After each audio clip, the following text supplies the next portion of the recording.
Some love stories don't end in tears, but in blood. Some dinners aren't ordered, but still arrive at your door with a note describing exactly what you're wearing. Some pets bark at the corner of a dark room all night because they see what you cannot. Some sleepovers seem harmless until morning comes and someone never leaves. Some boats drift endlessly without docking because they never truly left someone's grasp. And some summers don't bring sunshine, but a darkness that clings to you for life.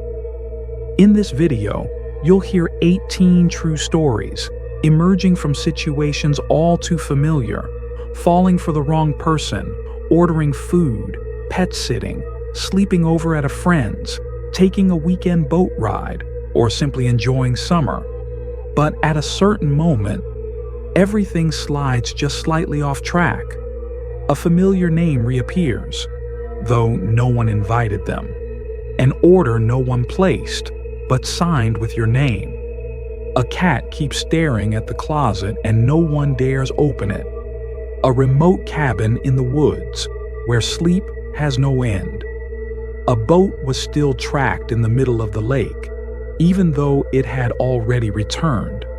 Laughter in the heat of summer when no one was laughing at all. 18 shades of fear, 18 kinds of chill. Each story is more unnerving than the last. No jump scares, no gore, just small, quiet details. Steady, unsettling, like a single drop of water from the ceiling at 3 a.m.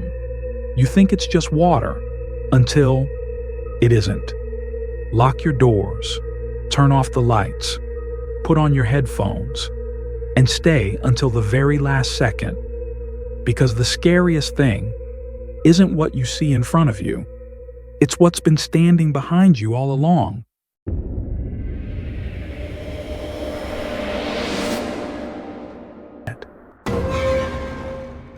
It all started like any typical college romance, with a right swipe on the Bumble dating app. Chris, a junior majoring in business administration, didn't expect much from online chatting, but this time was different. The girl, Kelly, had a radiant smile, long black hair, and eyes full of life. The more they talked, the more Chris was drawn in by her natural charm, humor, and their shared love for espresso, indie music, and mutual hatred for Monday morning classes. They met first at the library, then later at a coffee shop near the dorms. Within a month, Kelly agreed to be Chris's girlfriend. At first, everything was wonderful. She was cheerful, sweet, and always supportive of Chris's academic projects. They took cute photos together, went to movies, and had lunch in the campus quad. To Chris, Kelly felt like a refreshing breeze through his otherwise quiet life. But like all winds, not every breeze is gentle.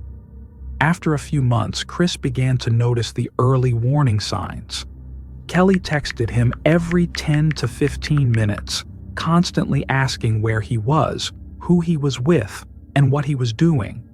If he took a few minutes to reply, she would swing from sweet to furious. At first, Chris chalked it up to concern or loving too much, but it soon turned into a storm. Every time Chris hung out with friends, his phone would explode with texts, missed calls, and interrogating questions. Once, because he failed to send a check-in photo at the exact moment she demanded, Kelly exploded, accusing him of cheating. She forced him to share his live location at all times. Gradually, Chris felt like he was being watched, not by an app, but by a partner who couldn't control her mind. As love turned into a burden, Chris began to crave freedom. But what he didn't realize was that leaving Kelly wouldn't just be difficult, it would become the beginning of a living nightmare. The longer they were together, the more Kelly revealed her true nature, a person who couldn't tolerate even the slightest bit of privacy from her partner. At first, Chris thought it was just a form of intense love. After all, Who hasn't been a little jealous when their partner hangs out with someone of the opposite sex, right? But Kelly went far beyond anything normal. To her, every moment Chris didn't reply to a message was a betrayal. Every outing without her was an act of infidelity. She started by asking him to share his live location, 24/7. "Just for peace of mind," she said sweetly. "In case something happens to you, I'll know where you are." Chris hesitated, but eventually agreed, just to avoid another pointless argument. From that moment, his phone became an invisible collar, and Kelly held the leash. Anytime Chris stayed too long at one place, or if his phone's battery was low or the signal was weak and his location didn't update, it would ring nonstop. Once, while studying at a coffee shop with a female classmate, Kelly received 10 missed calls. When he finally stepped outside, she was already there, standing in front of the cafe. Her eyes were blazing, her breath rapid, like he had just walked out of someone else's bed. Chris's friends began to avoid him, not wanting to get dragged into drama with that crazy girl. He became increasingly isolated, just like Kelly, who, he discovered, only had 2 friends, and even they seemed to speak to her with caution. She didn't just control him, she possessed him, like a wild animal clinging to an old toy, gnawing it hour after hour, refusing to let anyone else touch it. Until that night. Chris had only planned to have a few beers at his best friend Kevin's place, a tight-knit group of guys from high school, but the drinks kept coming and the fun escalated. The group ended up at a bar near campus, singing and shouting like seniors on graduation week. Chris had turned off his location earlier. He didn't want to be bothered. 11 p.m., he came home, and Kelly, like a ghost, was already standing at the door. Her long hair was soaked with sweat, her eyes wide, burning with rage. She said nothing, just stepped forward and slapped him hard. Then again, then screamed, even punched him in the chest. "You bastard! You think I wouldn't find out? Cheating piece of shit! Did you sleep with her? Let me see your phone. Unlock it." Chris stepped back, stunned. When he grabbed her wrist to stop her from hitting him again, she immediately screamed like an actress on stage. "Let me go! You're abusing a woman. I'll call the cops." Lights turned on in the neighboring houses. A door cracked open. Someone started recording. Chris stood at a crossroads. Either continue enduring this, or free himself before everything spiraled out of control. And he chose. "We're done, Kelly. For good." After the dramatic breakup, Chris thought it was over. He blocked Kelly on every platform, cut all contact, and swore never to go back. But what he didn't expect was, Kelly didn't retreat. She escalated. It started with long, rambling text messages from unknown numbers. The content swung between desperation and threats. One day, a message soaked in tears pleaded, "I can't live without you." The next day, it was raging fury. "I'm going to destroy your life the way you destroyed mine." Chris didn't respond. He learned to stay silent, to scroll past her name like it was a bad memory. But Kelly wasn't the kind of person who stayed quiet for long. One cold November evening, Chris was home alone. His parents were out, leaving the house peacefully quiet as usual. He had just lain down, blanket pulled up to his chest, when loud banging erupted at the front door, harsh, violent. Chris shot upright, heart pounding. He checked the clock, 1:12 a.m. The banging came with shouting, "Open up, you bastard! I'm going to kill you." He froze for a moment, then crept into the hallway and looked out the second-floor window. Under the dim porch light stood a large man with thick beard, growling like an animal at the door. Chris recognized him immediately. He was the man from Kelly's last Instagram post. her new boyfriend. The guy was slamming the door, holding what looked like a metal pipe. Chris's phone buzzed. Unknown number. He didn't answer. A text came right after. "Come out, asshole." Ignoring Kelly? I'll teach you a lesson. Then came the chilling sound, glass shattering. Chris ran to the living room window and saw the man smashing the family SUV's window. Shards of glass burst onto the driveway like sparks. Without hesitation, Chris dialed 911, voice trembling but steady enough to speak. "Please hurry. My ex-girlfriend's boyfriend is vandalizing property and threatening to kill me." As he waited for the police, the banging, screaming, and text messages didn't stop. Every minute stretched into eternity, until flashing red and blue lights finally pierced through the dark like a miracle. The man stepped back, but didn't flee. Police drew their weapons and tackled him right on the front porch. Chris stepped outside, stunned, still gripping his phone with the threatening messages ready as evidence. The man screamed as they handcuffed him. "You're gonna pay. You think I don't know what you said to Kelly?" Chris froze. "I haven't messaged her since the breakup." The man glared at Chris, eyes burning with rage. "You dare lie? I saw every message you sent." But Chris hadn't sent anything. So then, who was texting her? From Chris's number. After that terrifying night, Chris went to the police station and filed for a restraining order against Kelly and her boyfriend, whose name was Javier Cruz. The evidence was undeniable. Security camera footage, threatening texts, and the smashed SUV. Within days, the court granted the order. Chris thought it was finally over. He even unblocked Kelly once, just to send a single message. "I've filed a restraining order. You need help. Don't ever contact me again." Kelly replied with just one line. "I don't know what you're talking about." And then she vanished.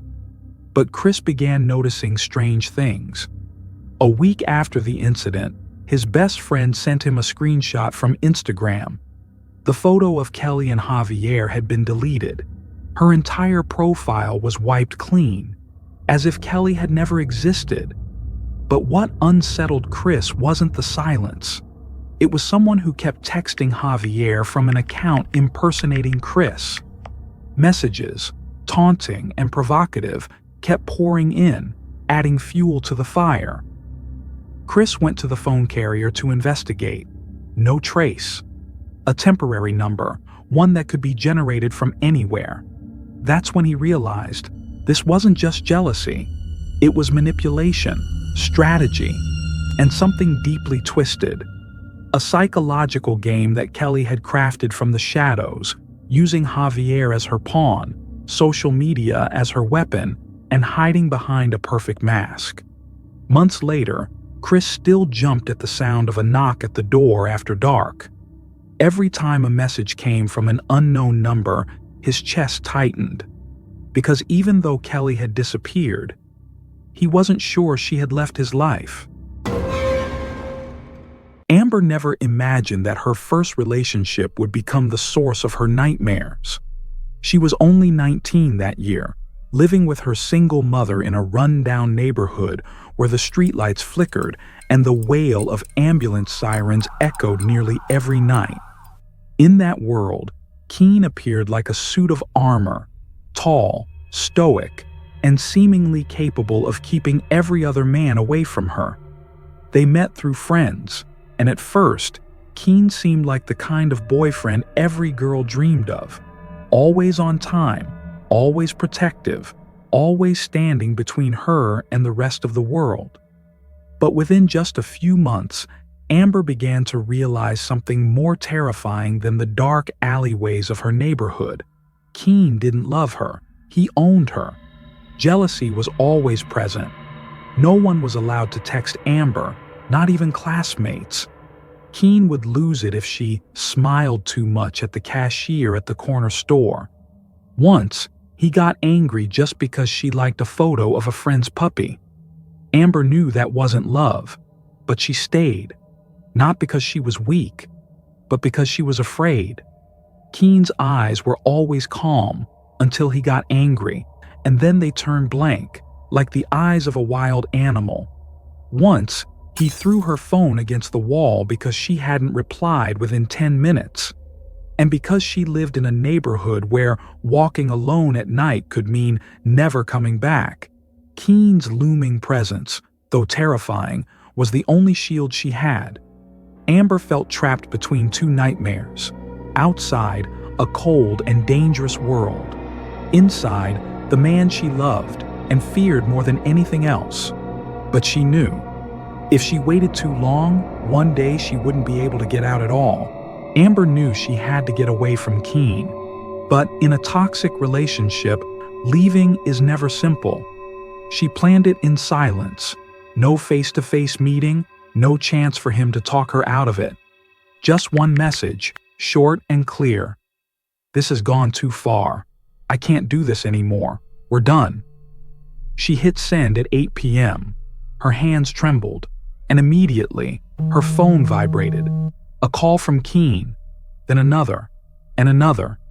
Amber didn't pick up. She knew if she heard his voice she might falter, but Keen didn't stop. After the 5th call came the first message. "Who do you think you are? Leaving me?" The message was long, aggressive, mostly in all caps, filled with insults interspersed with desperate pleas. Amber bit her lip and didn't reply. She didn't want to get dragged into another emotional spiral. Her mother was working the night shift at a grocery store 5 blocks away.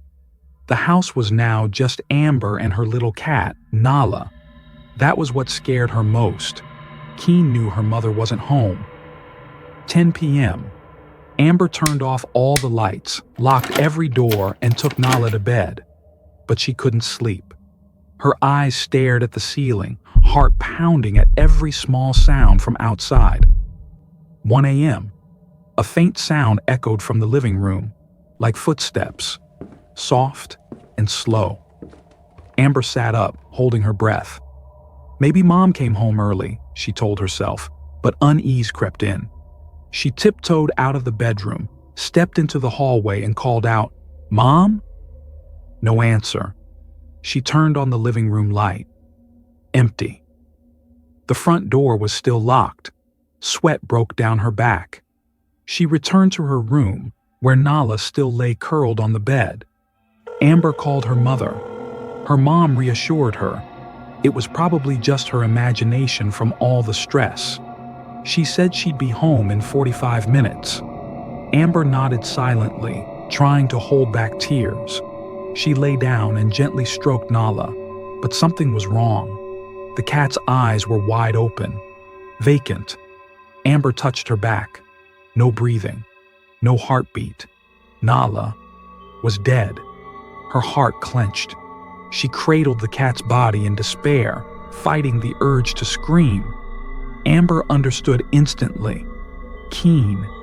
He had gotten into the house, and he left a message. The cold, lifeless body of the creature she loved most. Amber backed away, clutching Nala's small, lifeless body. Her eyes were wide with panic, her throat too tight to utter a word. Every survival instinct inside her screamed, "Run! Hide! He's still in the house!" She stepped backward toward the closet, heart pounding like it might explode. Her bedroom door had no deadbolt, just a simple turn knob. She locked it, rushed into the closet, pulled out her phone, and called 911, whispering, "Police, please, my ex-boyfriend. He broke in. He killed my cat. I think he's still inside."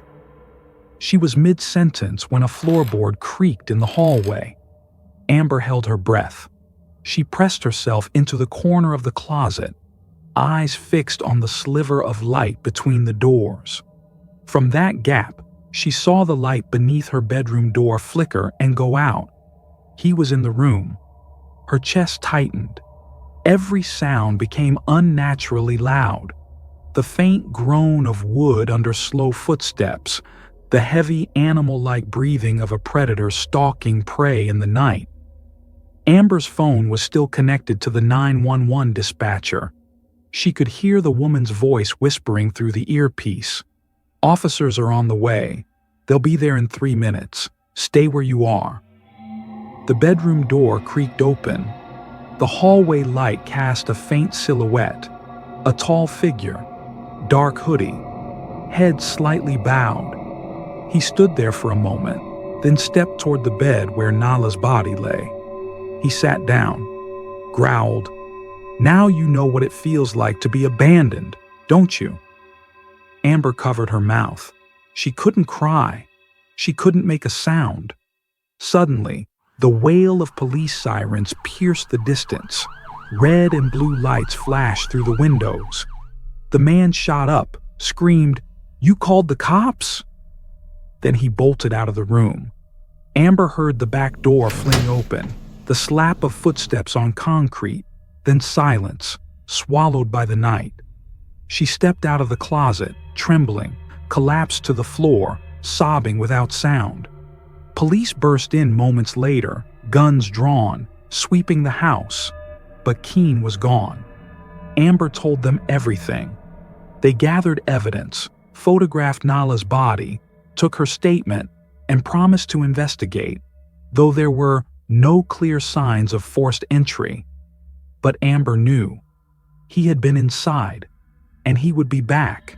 After that horrifying night, Amber and her mother had no choice but to replace every lock in the house. Every door, every window was reinforced with bars and wooden bolts. No spare keys were left hidden in the backyard ever again. Amber couldn't sleep for nights. The sound of distant footsteps, a cat meowing far away, or even just the wind was enough to jolt her awake, heart pounding in the dark. The next day, they filed for an emergency protective order. Fortunately, the judge approved it. Keene was prohibited from coming within 200 feet of Amber and barred from contacting her by any means. Amber never replied to Keene's messages again, not once. She deleted all her social media accounts, changed her phone number, and even altered her route to school, just to avoid the shadow of someone she once called a boyfriend. The last time she saw Keene was in court.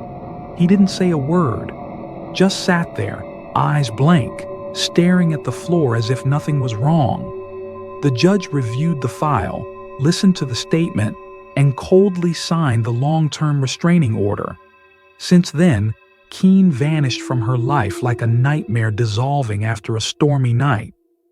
But some nights, Amber still wakes up in a panic. She feels like someone is standing at the foot of her bed, staring. Then she turns on the light. No one's there. Only darkness and memory. Little Nala is gone. But those wide, terrified eyes from that night remain burned into her mind. She's never forgotten, because some people leave without a trace, and some leave behind fear, etched into every door frame, every breath, every dream.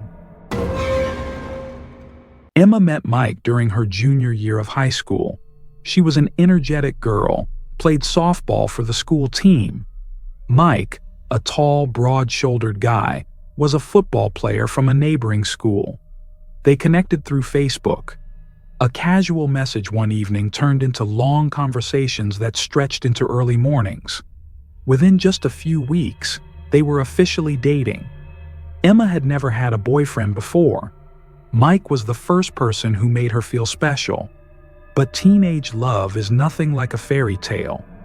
Mike didn't take Emma to fancy dinners. They'd drive aimlessly around town, eat burritos, and sit in parking lots listening to music. For Emma, that was romantic enough. But one thing made her uneasy. In the 6 months they were together, Mike never introduced her to any of his friends. He always said, "They don't matter, only you do." Still, Emma started sensing that something was off. Mike had a short fuse. One time, Just because she replied late to a text, he slammed his fist into the steering wheel so hard the horn blared for seconds. Another time, when she casually chatted with a male teammate from her softball team, Mike went silent for 3 whole days.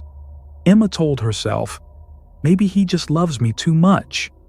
But one day, she realized her heart no longer fluttered when she saw Mike. A boy from her school, Andrew, began to catch her eye. Gentle, thoughtful, and a good listener. And Emma knew it was time to end things. What she forgot was this. Mike wasn't the kind of person who accepted being left. Beneath his calm exterior was a storm, an anger smoldering like embers behind a cold wall. She just didn't know yet. When that fire ignited, it could burn everything to the ground. Emma knew she had to end things before it went too far. She no longer had feelings for Mike, and her heart was leaning more and more toward Andrew, the one who brought her a sense of peace and gentleness Mike never could. One autumn afternoon, Emma texted Mike. "I want to meet and talk." He replied immediately. "About what? Is there a problem?" "Just something I think we should be honest about." "What kind of honesty are you talking about?" Emma stopped replying. She knew if she said more, Mike would explode over text. She waited until they met in person. When Mike picked her up, Emma had barely sat in the car when the atmosphere became suffocating. They drove around town in silence. Finally, she said, "Mike, I think we should stop. I don't feel the same anymore." Mike gripped the steering wheel, veins bulging. "What did you just say?" "We're not right for each other. I want a healthy relationship. You deserve someone else." He slammed his hand on the dashboard, making her flinch. "Who is it? You're seeing someone else, aren't you?" Emma shook her head, trying to stay calm. But Mike wasn't listening. His voice rose, face flushed red, fists pounding the wheel again. When she reached for the door, he grabbed her arm. "Don't go. I'll take you home. Just sit still." The car started moving again, but the road to Emma's house slipped farther and farther away. They passed neighborhoods, even the school, then turned onto an empty road leading into the woods, a place she had never seen. Emma panicked. "Where are you going? I want to go home." Mike stayed silent, lips tightly pressed. When the car stopped on the shoulder of a remote grassy path, no lights, no houses in sight, Emma knew she was in danger. "Get out." "Number, are you crazy?" "No, I just want to talk. Talk." Emma yanked the door handle, bolted, and ran. Mike shouted behind her, but didn't follow. She called her mom, gasping for air. Her mother picked her up at the nearest spot where there was light. That night, Mike messaged, "I'm sorry, I just lost control. You're everything to me." Emma didn't respond. She thought it was over. But 2 nights later, when she left her house to visit Andrew, there was a man in a hood following behind her, matching her steps, matching her breath, matching her darkness. That night, the early autumn chill crept through the thin hoodie draped over Emma's shoulders. She walked briskly down the quiet street toward Andrew's house, just 2 blocks from her own. The street was deserted, not a single car in sight. No street lights, just the sound of footsteps. That weren't hers. At first, Emma thought she was imagining things, but as she quickened her pace, the footsteps behind her did too. She glanced across the street. A shadowy figure, hood pulled low, was striding about 30 feet behind her. They matched her pace, silent, steady, relentless. A cold shiver raced down Emma's spine. She pulled out her phone and quickly texted Andrew, "Come to the door, now. Someone's following me." Without waiting for a reply, she broke into a near run. At that moment, the footsteps behind her turned into pounding strides. She looked back, The figure was now sprinting toward her. Emma screamed and ran full speed. Luckily, Andrew's house appeared just beyond the curve. The door flew open and he stepped out, eyes wide with panic. Emma shouted, "Lock the door! He's after me!" Seconds before she reached the door, the figure stopped in the middle of the street, standing motionless. Andrew pulled her inside. As Emma turned to look out the window, the man turned around and walked away, his silhouette fading into the darkness. But Emma knew. That was Mike. His tall frame, heavy stride, the fury in his run. She had seen it all before, when he was angry. It didn't stop there. The next night, Emma's phone received a call from a number with no caller ID, no voice, just breathing, slow, long, cold. Then the line went dead. The following day, her father spotted Mike's car parked in the shadows at the end of their street. The familiar beat-up vehicle, paint peeling, license plate removed. Emma trembled. Her father decided not to wait any longer. That night, he drove Emma to Mike's house, knocked on the door. Mike opened it, looking puzzled. "You bother my daughter one more time, I'm calling the cops. This isn't a warning. I've got your car's plate. I've got photos. One more move, and there's a restraining order." Mike looked at him and said nothing. Emma sat in the car, window cracked, hearing every word. Mike gave a slight nod and closed the door. For the first time, Emma saw him. Silent. Silent like a predator waiting for the right moment. After the night Emma's father confronted Mike in person, everything seemed to settle. No more texts, no more cars are parked at the end of the street, no more shadows lurking behind her on the way home. Emma thought she was finally free. But the psychological scars, those didn't fade. Even though Mike had disappeared, Emma still couldn't sleep soundly. Every time she stepped outside, she would glance over her shoulder.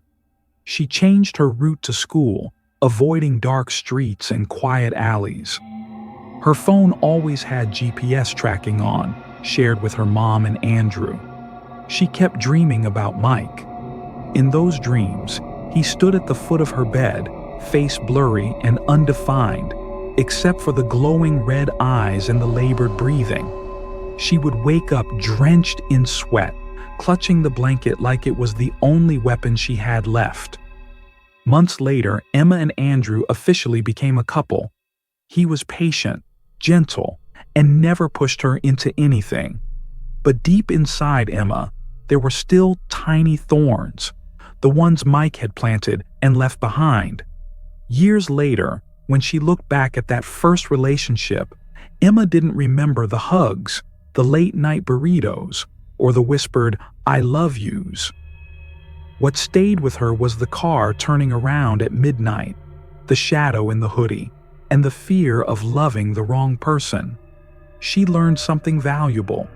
Not everyone who says "I love you" knows what love really means, and not every feeling deserves forgiveness. Mike was only in the first chapter, but for Emma, it was the chapter where the door to life cracked open, and the devil walked in for the first time.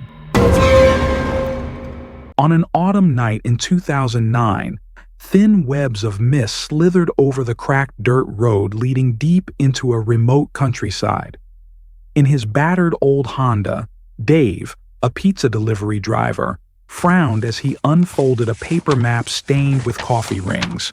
No GPS, no street lights, just a slip of paper with a scribbled address and a strange phone number. It was the final order of his night shift at Leonardo's Pizza, but it stretched out like the beginning of an invisible nightmare. Willows Road, a name that sounded poetic, but turned out to be a maze of rocks and dirt, lined with dry trees and the faint sound of wind whispering through the branches. Dave had to stop the car 3 times to rotate the map under his interior dome light. When the call finally connected with the customer, a flat, raspy voice answered, "It's..." A narrow dirt road, easy to miss. There's an old truck parked out front. No greeting, no emotion. Under the dim glow of his headlights, Dave finally spotted a narrow trail swallowed by trees and shadows. He carefully turned onto the tight path, eventually coming upon a lone one-story house that appeared like a ghost in the woods. Just one window faintly glowing with a dull orange light. An old dust-covered truck sat beside the porch, as still as a corpse made of rusted steel. Dave stepped out, holding 2 pizza boxes, immediately surrounded by the damp air and the stench of rotting wood. No doorbell. He knocked a few times on the heavy wooden door. Inside, a faint stream of vintage music echoed. Then footsteps, slow, heavy, approaching. The door cracked open. Only part of a face appeared, one unmoving eye staring out through the gap. No blink, no smile. "Pizza's here," Dave said, swallowing hard. "Ah, pizza," the man replied, matching the voice from the call. A long silence followed. Dave asked, "You got cash?" "Let me go get it." The door closed. Dave stood there, hands slightly trembling, when he noticed it. An odor wafting from inside. Sharp, rancid, and something else. Something deeply, horribly wrong. Dave stood there, still holding the 2 cooling pizza boxes in the misty night air, eyes fixed on the heavy wooden door that had just shut. The music inside continued to drift faintly, an old tune from the 1930s, scratchy and distorted, like it was playing from a dusty gramophone. It didn't fit the modern world, and that very dissonance made the atmosphere feel even more warped. 5 minutes passed. No one returned. No footsteps. Nothing but the creak of wind seeping through rotting wood. Dave tapped lightly on the door, which was slightly ajar. "Hello? Sir?" A voice responded from somewhere deep inside, still low, monotone, and lifeless. "Come help me, in the kitchen." Every warning in Dave's mind went off. At the shop, Frank, the manager, had always said, "Never step inside a customer's house, unless it's necessary." But Dave, he was drawn in. Something was wrong, undeniably wrong, but he couldn't quite name it. Part of him wanted to be sure he wasn't just imagining things. Part of him was cursed with a dangerous curiosity. He stepped in. The floor groaned beneath him. Every step made the wooden boards sink slightly, like the decaying planks could give way at any moment. The space was drenched in a dim yellow glow from old-fashioned wall sconces. The stench was stronger now, a foul blend of mildew, rotting meat, and chemicals? The living room was empty. Everything looked like it came from another century. Cracked leather armchairs, shredded black velvet curtains, and a porcelain doll on a bookshelf staring directly at him. The floor was patched with mismatched metal plates, as if hiding something beneath. Suddenly, from the kitchen corner, a face emerged. It was the man from the door, but he didn't step out. He only tilted his head, revealing just part of his face, just like before. One eye. A vague, unreadable smile. Dave felt a chill run down his spine. Here's your pizza?" He tried to sound steady. The man didn't respond. He just smiled faintly, a wheeze of a laugh, like the rasping breath of someone on the brink of death. Then suddenly, he turned his head and shouted a name. "Randall." The sound sliced through the air. At the end of the hallway, a figure emerged. A tall man, bare-chested, back turned to Dave. Dancing. A strange, erratic dance, as if he had no awareness of the world around him. Dave froze, trembling, gripping the pizza boxes tightly, like they were the only thing tethering him to reality. Dave stepped back, a natural reflex as something deep inside him began screaming, "Run!" But his legs felt nailed to the rotting wooden floor, frozen in place. Randall, the shirtless man, was still dancing that twisted, spasmodic dance in the hallway, lit from behind by a weak chandelier. The light revealed a back covered in scars, making him look more like a creature than a human being. The man from earlier, the one who had only shown half his face, finally turned his head fully toward Dave, revealing his entire face. But it wasn't a normal face. Half of it was charred, the skin blistered and torn, exposing raw cheekbone. His mouth curled into a distorted grin, while the one intact eye glared at Dave. "Randall doesn't like strangers," he said, his voice now shrill and cutting, completely different from the soft monotone he'd used before. Randall stopped dancing, turned, stared at Dave. His expression was blank, emotionless, until he suddenly let out a roar. A roar that wasn't human, raspy, broken, full of fury. He charged at Dave like a wild animal. Dave screamed, dropped the pizza boxes, and spun toward the front door. But the door, left slightly open before, was now shut, locked from the inside. He pounded on it, twisting the handle frantically. Heavy footsteps thudded behind him on the wood floor, like a funeral drum. Dave looked around and bolted into the living room, the one with the cracked leather chairs and rotting furniture. He dove over a table, landing hard on the floor, his arms slamming into cold metal beneath the carpet.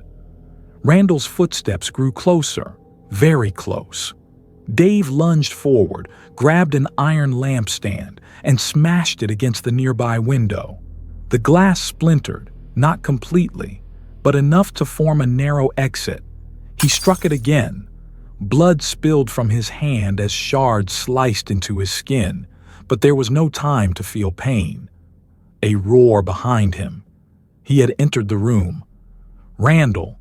Dave shoved himself through the broken window, scraping through the jagged frame, and landed hard on the damp ground outside.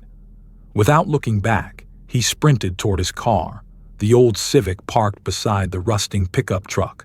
Behind him, an angry scream echoed from inside the house. A woman's voice. Not Randall's, not the burned man's. A different voice. Entirely different. "Bring him back. Don't let him leave." Dave fired up the engine. The rear tires spun wildly in the mud. Then the car lurched forward, tearing down the dirt road, leaving the house behind, cloaked in darkness, where they were still waiting for the next one. Dave never once looked back on the drive home. His heart pounded so hard that every bump in the steering wheel made him flinch.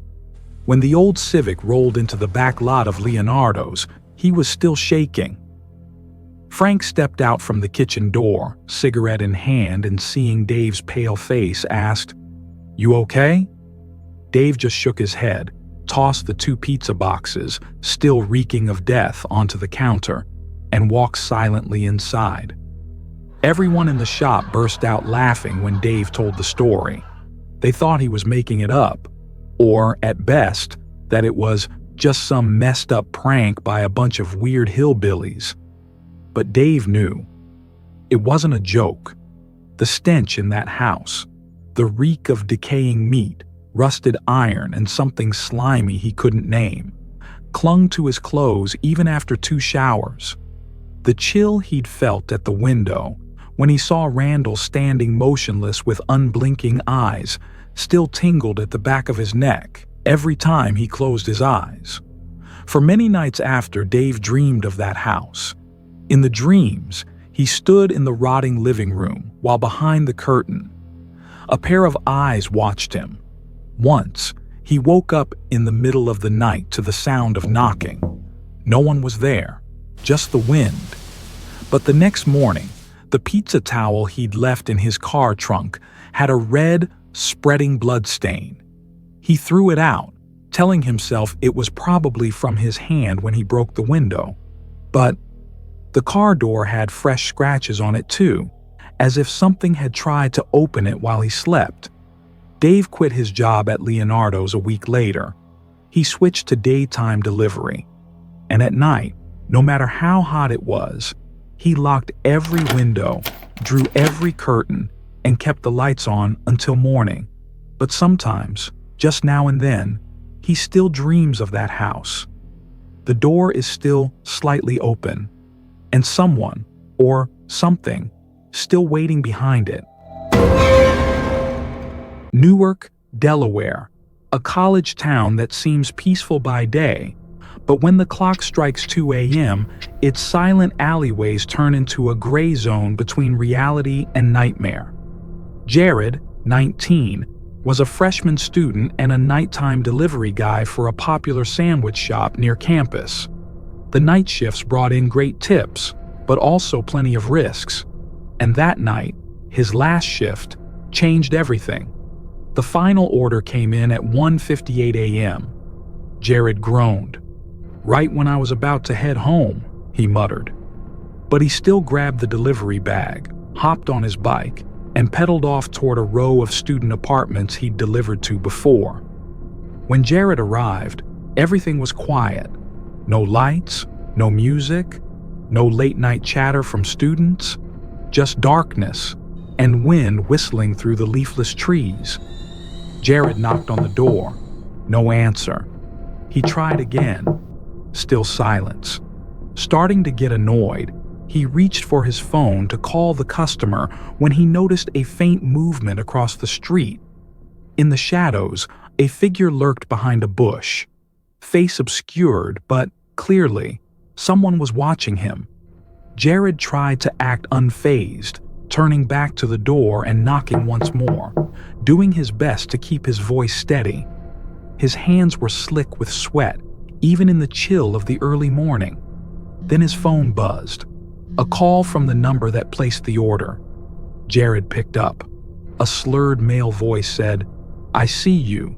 You're in the right spot." Jared's heart pounded, not just because of the words, but because of the certainty in that voice, as if the caller wasn't just seeing him, but had been waiting for him. Jared swallowed hard, his hand tightening around the delivery bag strap as the words echoed in his ear. "I see you," spoken like it came from nowhere, cold and unmoored. He looked around again, eyes darting from the bushes across the street to the pitch-black windows of the house in front of him. No lights, no sound. Everything felt frozen. No time to hesitate. Jared quickly typed into the Uber Eats app, "Can the customer please confirm the address?" A polite way to see if the person lives there. The message was read instantly. Just seconds later, the reply came, "I told you. You're at the right place. Just deliver." A tightness flared in Jared's throat. He stood on the doorstep and took a step back. His mind raced through possibilities: a college prank, a weirdo customer, or a setup. Jared decided to wait a bit longer. If no one came to get the food, he'd call the shop and report a failed delivery. But as his hand reached for his phone again, there was a rustle. This time, not across the street, but right beside him. The bush near the window shifted slightly. He spun around.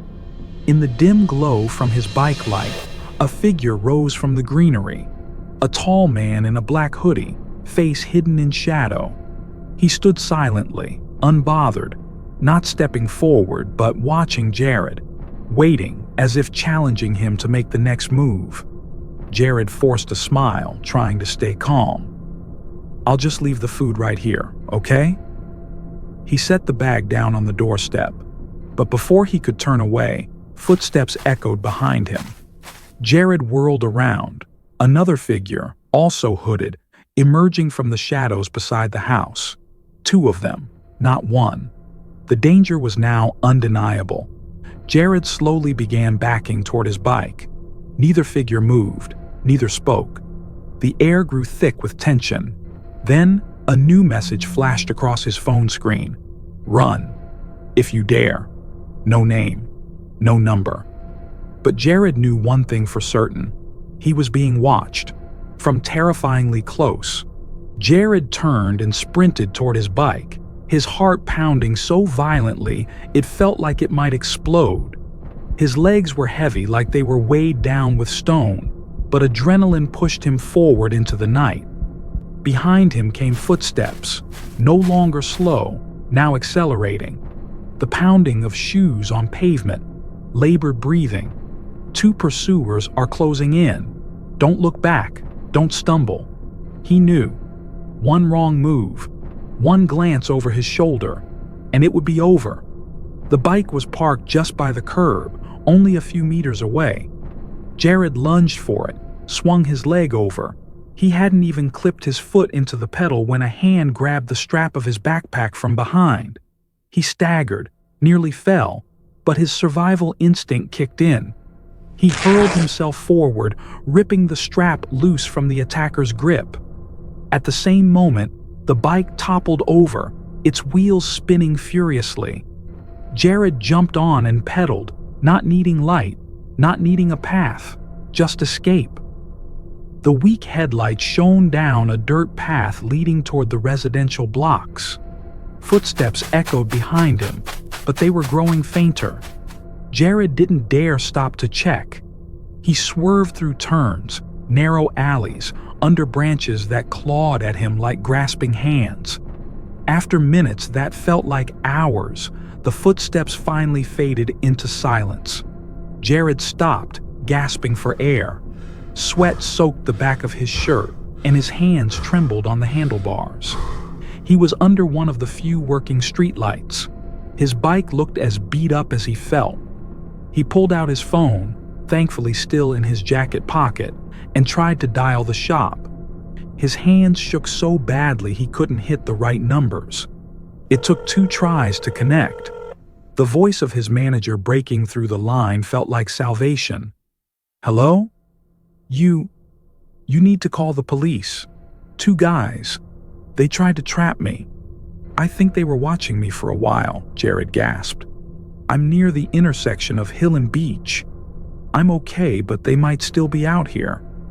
He didn't go back to the shop right away.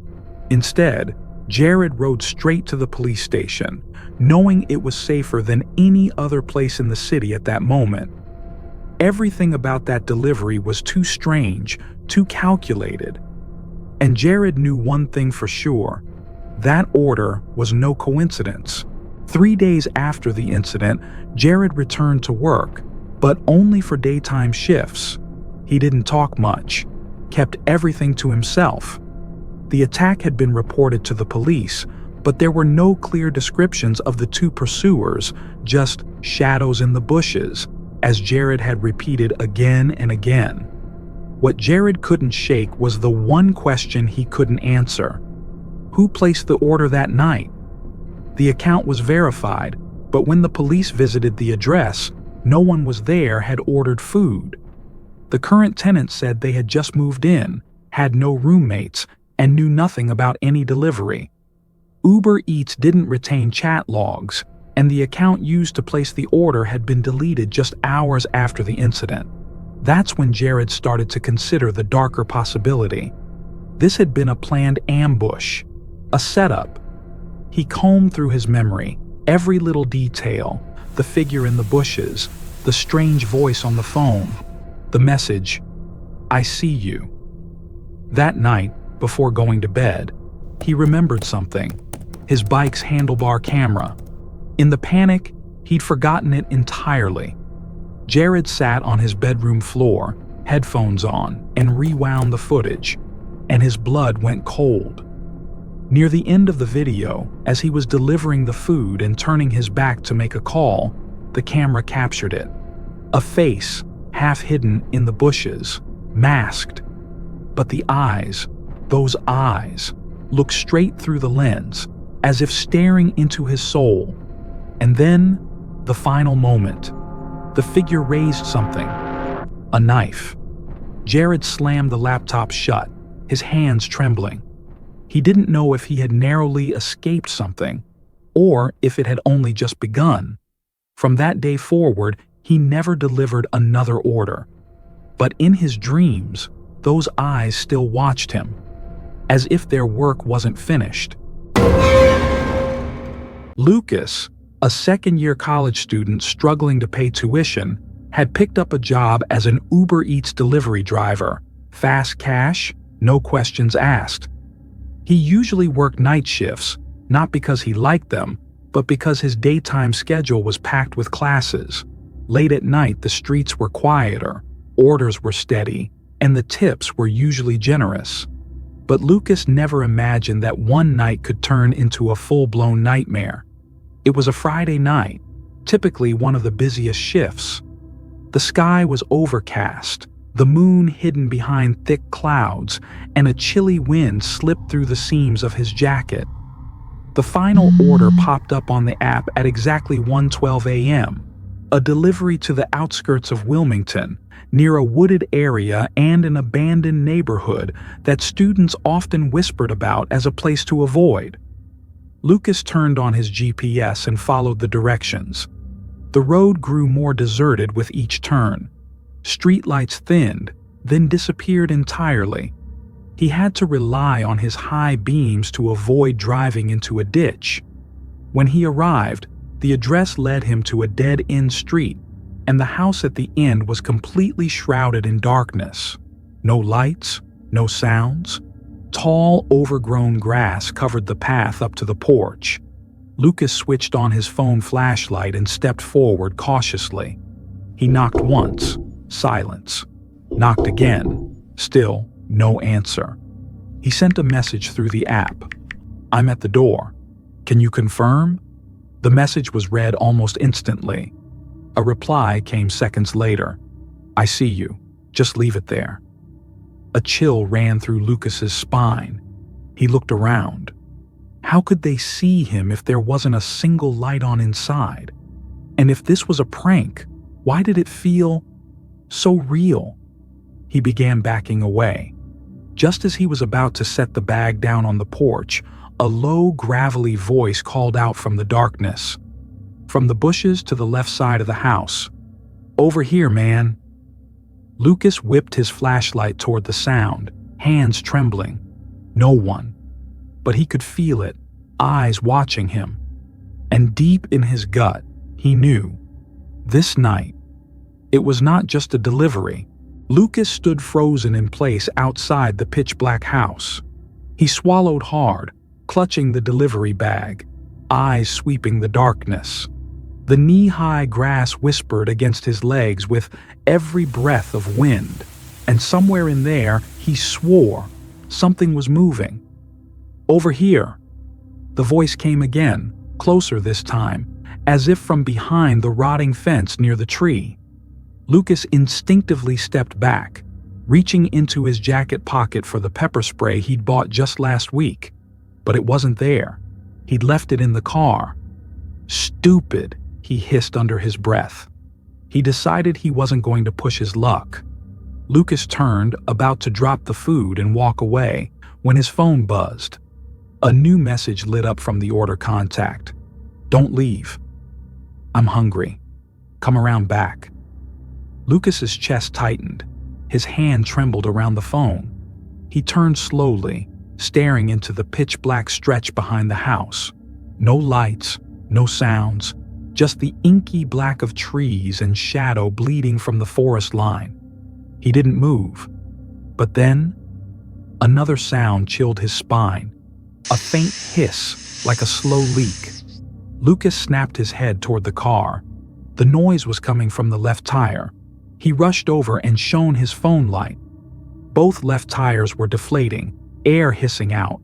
A clean, deliberate slash marked the rubber. He ran around to the other side. Same thing. Lucas's chest constricted. Someone had slashed his tires, and they were still nearby, watching, waiting. Then came the first shadow, emerging from right beside the fence near his car.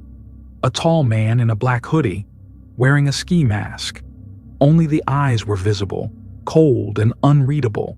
In one hand, something long, shiny, a knife. Lucas stepped back, voice trembling. "I don't have anything. I'm just delivering food." The man didn't respond. Then behind him, two more emerged from the bushes. One was shorter, gripping a metal pipe. The third wore gloves, face completely covered, slowly circling behind Lucas. 3 of them. 1 of them. No weapon. No escape. The car was useless. The road back had vanished into the night. In that moment, Lucas understood. He hadn't been sent to deliver food. He'd been summoned. And what he'd walked into, it was a hunt. For a brief moment, Lucas considered giving up, but survival instinct kicked in and sent his legs bolting into motion. He dropped the food bag and sprinted toward the narrow path leading into the woods behind the house. The 3 masked men shouted behind him, their footsteps pounding the ground in pursuit.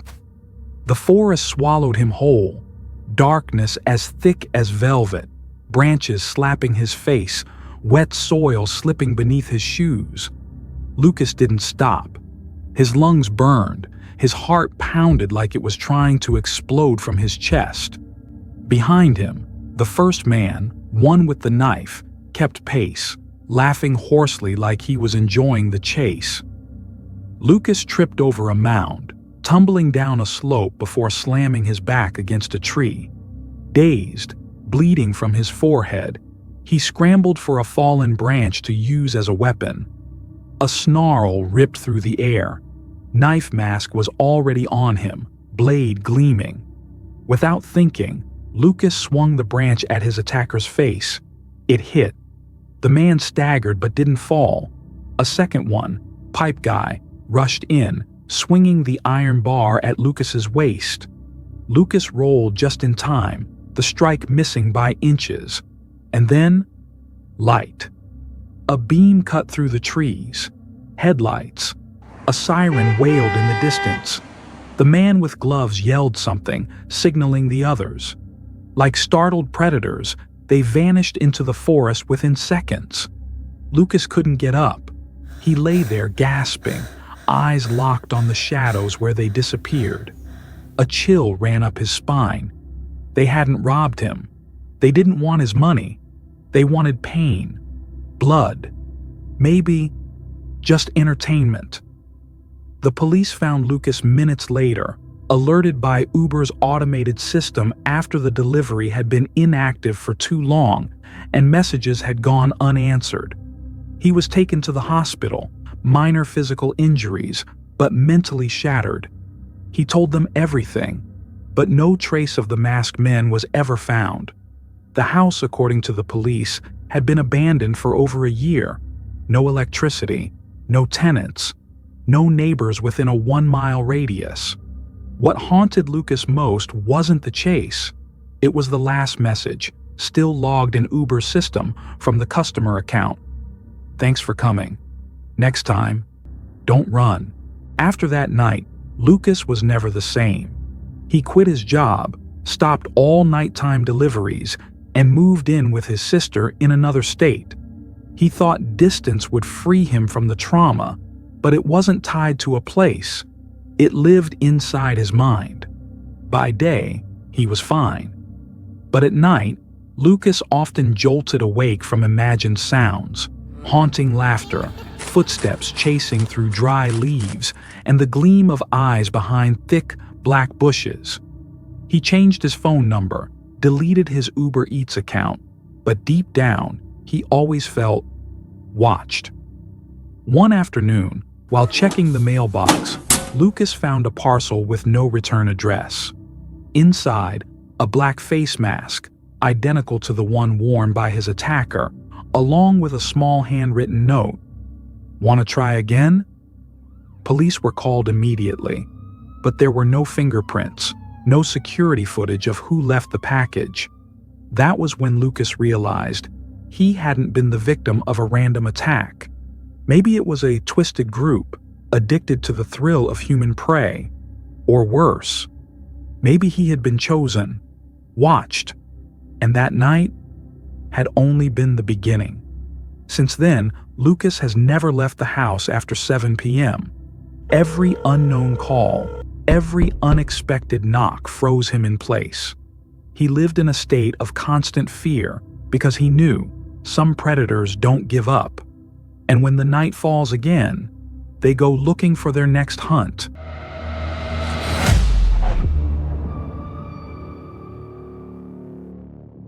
It was supposed to be just another simple house-sitting job, like every other year. Nothing but a quiet house, 4 well-behaved cats, and a rare period away from family chaos. But that year, a young college student, let's call her Amy, had no idea the homeowner's vacation would become the worst nightmare of her life. The house, built in the previous century, sat tucked away in a peaceful residential neighborhood. It had been recently renovated, but no fresh coat of paint could mask the creeping chill embedded in its walls. For Amy, this place was a safe zone, an escape from parents who constantly fought, and the growing loneliness after her only sister moved out. Each year, Amy looked forward to pet sitting as a way to breathe, to get away, to be alone with the cats, and away from everything else. That evening, Amy's boyfriend Kyle came over for dinner. They watched a movie in the living room, trying to carve out a moment of peace.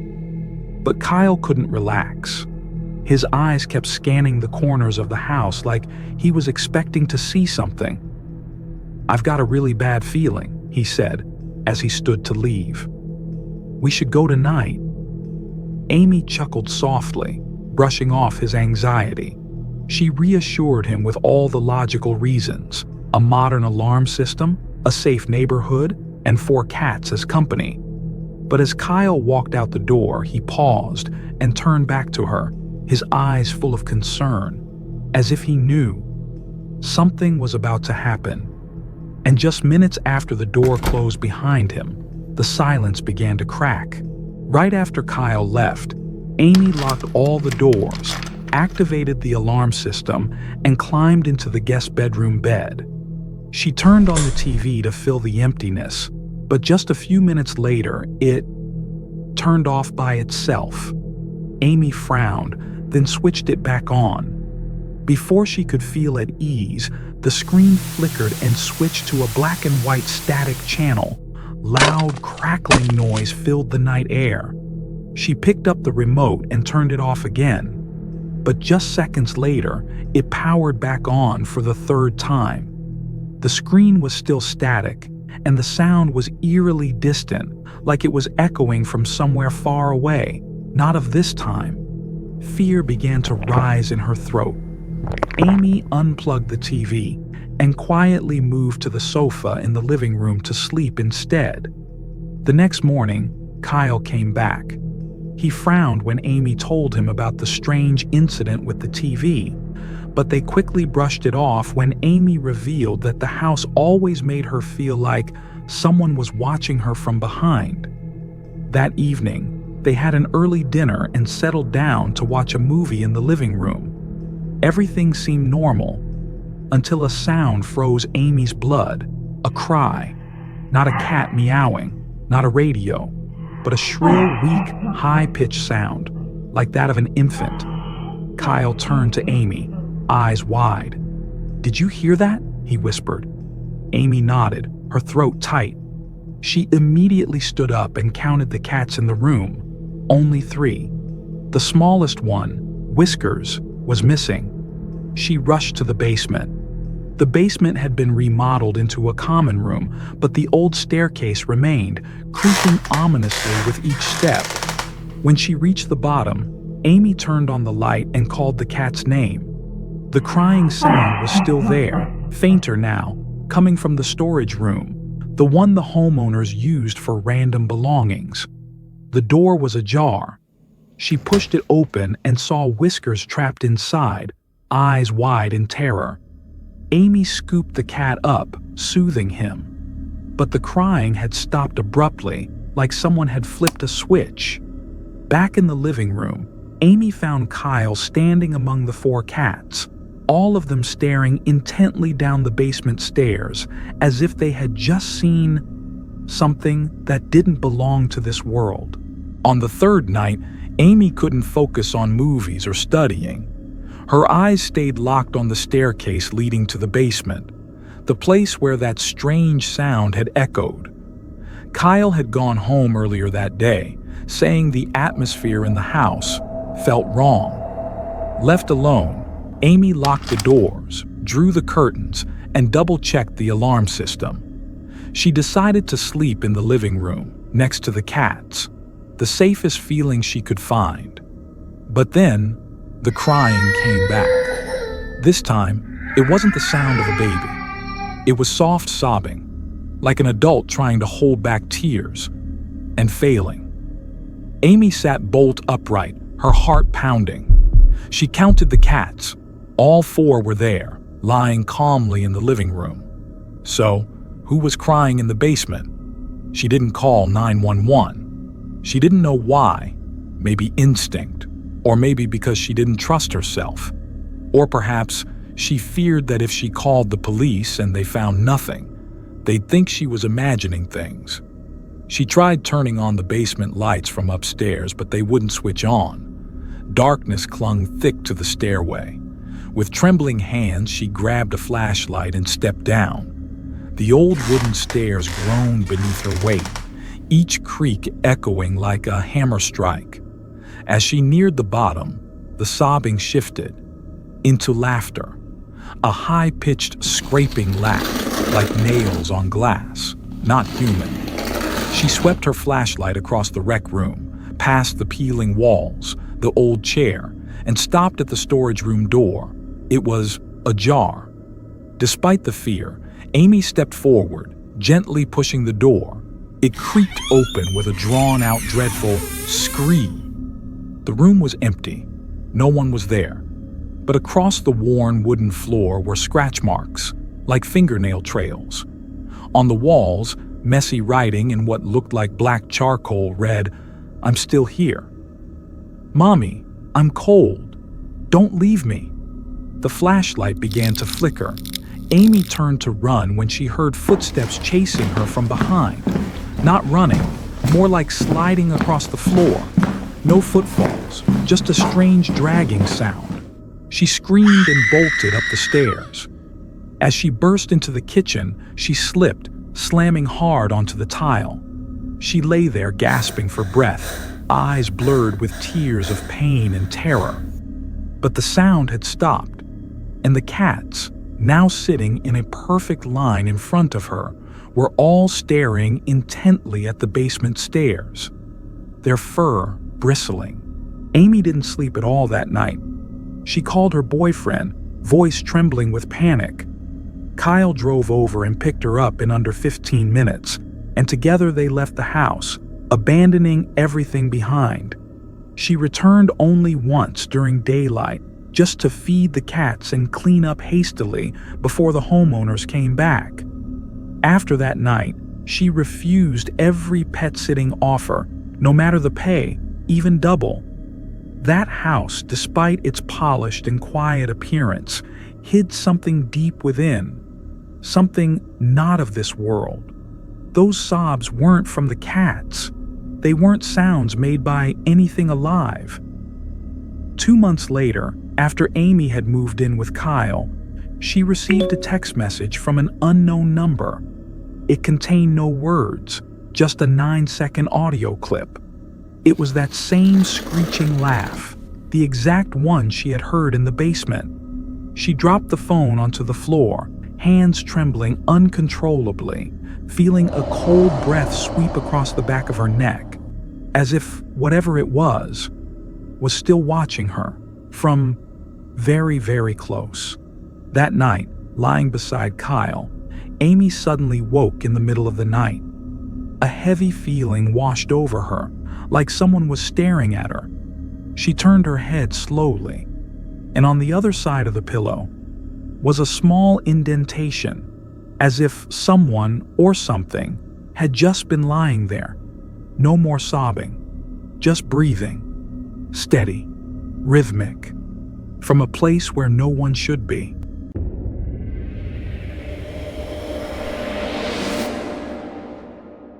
Kelsey wasn't the type to get spooked easily. At 17, she was strong-willed and independent, picking up extra work over spring break to save money before heading to college. The job was simple: house sit and care for a dog named Willis for her mom's friend. A quiet home in the suburbs with a spacious backyard, a pool, and a relaxed vibe. That evening, she invited her two best friends, Haley and Sammy, to sleep over. The three had known each other since high school, now studying in different towns, so the night became a mini reunion. They brought some vodka, snacks, and spent the evening chatting in the glass-walled sunroom overlooking the pool. Willis lay snoozing beneath the table, uninterested in the world. Things started to get strange when the house phone rang. At first, no one paid attention, maybe a wrong number, but the call came again, then again. The shrill ring cut through the quiet, making all three girls uneasy. Sammy, the oldest and boldest, picked up. A man's voice crackled through the line, raspy, shaky. "I found the homeowner's wallet at a gas station about 25 minutes away. You need to come, right now." The three exchanged glances. The homeowner's wallet, this late at night? It didn't make sense. When Sammy declined, the man grew more insistent, his voice rising in urgency. "You have to come. Now. It's important." When the call ended, no one spoke for several seconds, but a thin fog of unease settled over them. Haley glanced at the back door, the one Willis usually used to go outside, and asked, "Are you sure that door's locked?" Kelsey swallowed hard. She wasn't sure. And just then, she felt it.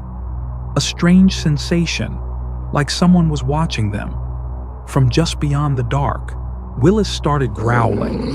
The dog had never shown any aggression since Kelsey began house-sitting, but this time, he sprang to his feet, eyes fixed on the glass door leading to the backyard. It was 12:57 a.m., and the only light on was a small lamp by the fireplace, casting an eerie orange hue across the room. "Probably just our imagination," Sammy said, forcing a smile, though her voice trembled. She stepped toward the door to lock it, but just then, a click echoed. The sound of the back door opening. Willis barked furiously and charged toward the kitchen. The three girls froze in place. "Someone's in," Haley whispered. She quickly locked the living room door and pulled the curtains shut. Kelsey turned off the light, plunging the house into darkness. Sammy tried calling 911, but there was no signal. The house was in a quiet area with poor reception. She tried again using Wi-Fi. The connection crawled. Meanwhile, Willis went silent. Total silence. No footsteps, no barking, not even breathing. Only Kelsey's pounding heartbeat in her ears. Then, a faint clink from the kitchen, as if something metallic had been dropped. Haley gripped Kelsey's hand. "We need to hide," she said. The three of them, with Willis now crouched low, slipped into the master bedroom, locked the door, and pushed a dresser in front of it. They huddled in the dark. Outside, faint rustling sounds, like someone moving very slowly down the hallway. A drawer opening. The fridge door creaks. Someone was inside. This wasn't in their heads. Willis whimpered. Sammy covered the dog's mouth, afraid he'd make noise. The phone screen lit up, signal restored. She quickly texted for help, just as footsteps stopped right outside the bedroom door. 1 second, 2, 3. The doorknob turned, just slightly. Not enough to open, but enough to make all three girls hold their breath. Then, the footsteps retreated. The back door shut. Silence. Police arrived nearly 10 minutes later and searched the house. No one inside.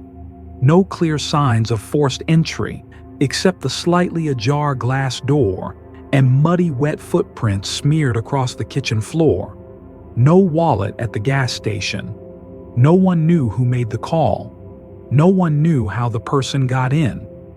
Kelsey said nothing, just stared at the glass door. She was certain of one thing: they never heard the lock break, which meant the intruder never needed to open it. The police had left, assuring the girls that there were no signs of forced entry and that they would patrol the area throughout the night. But Kelsey, Haley, and Sammy knew something was wrong. Willis never barked without reason, and the footprints on the kitchen floor remained, bare, long, and thin, unlike any of theirs. Sammy still couldn't reach the unknown number from earlier. The landline was completely dead. Kelsey's heart tightened as she recalled the man's voice on the phone, insisting they must come for the wallet immediately. She glanced at the clock, 4:08 a.m. "We need to get out of here," Haley said, clutching the house keys. But as she approached the front door, Willis let out a low growl as if sensing imminent danger. She paused. The backyard motion sensor light had just flickered on. The three girls rushed to the living room window. A tall, dark figure stood beyond the fence, motionless, silent, just standing there, watching. The distance was close enough for the faint porch light to reveal a full-face ski mask. "Oh my God, he's back," Kelsey whispered. The figure moved toward the back door. This time, Willis didn't whimper. He growled and lunged at the door, claws scratching fiercely. Sammy screamed, dialing 911 while Haley grabbed a kitchen knife. A knock echoed once, then twice, then silence. Suddenly, the sound of shattering glass, not from the back, but from the living room, the window. The sliding glass door had been broken, and the figure was inside. "Upstairs," Kelsey shouted, pulling the others along. They raced to the second floor, barricading themselves in the master bedroom. Downstairs, Willis howled in pain, then fell silent. Kelsey froze. The air felt heavy. Moments later, footsteps ascended the stairs. Slow, deliberate, breathing, audible through the door. Then a voice, deep, raspy, almost hissing. "Did you get the wallet yet?" None of the girls responded. Haley gripped the knife, hands trembling. Sammy activated the speakerphone. 911 was connected. The breathing ceased. No more footsteps. Only the dispatcher on the line. "Please confirm your address." Then, a man's scream erupted from downstairs, wild and desperate. Sounds of objects crashing, Willis barking again, and finally, police sirens illuminating the front of the house. The intruder vanished without a trace, as if he had never been there. The police thoroughly searched the house. Willis, though bearing a few scratches, had survived. He had escaped the intruder by hiding under the downstairs bed. They found no one, no blood, no trace. But the muddy footprints, stretching from the backyard to the shattered glass door, were undeniable. And that voice, it still echoed in their minds. They left the house before dawn, abandoning everything: vodka, weed, even Kelsey's car. None of them wanted to return. An officer suggested it might have been a local pervert or a drug addict seeking shelter. But deep down, Kelsey knew that man wasn't just some wandering junkie. 3 months later, a new family moved into the neighborhood. They had a daughter, around 8 years old, with blonde hair and gray eyes. One afternoon, while playing in the yard, she found something tangled in the bushes. An old frayed ID card, barely legible. Haley Johnson, Oak Ridge Community College. None of the adults knew who Haley was. But that night, as the little girl slept, her mother entered to tuck her in and found her whispering to a shadow sitting on the windowsill. "Who are you talking to, sweetheart?" she asked, her voice trembling. "The man by the fence," the girl replied, her eyes wide and vacant. "He said, 'The wallet has been found, and now it's my turn.'"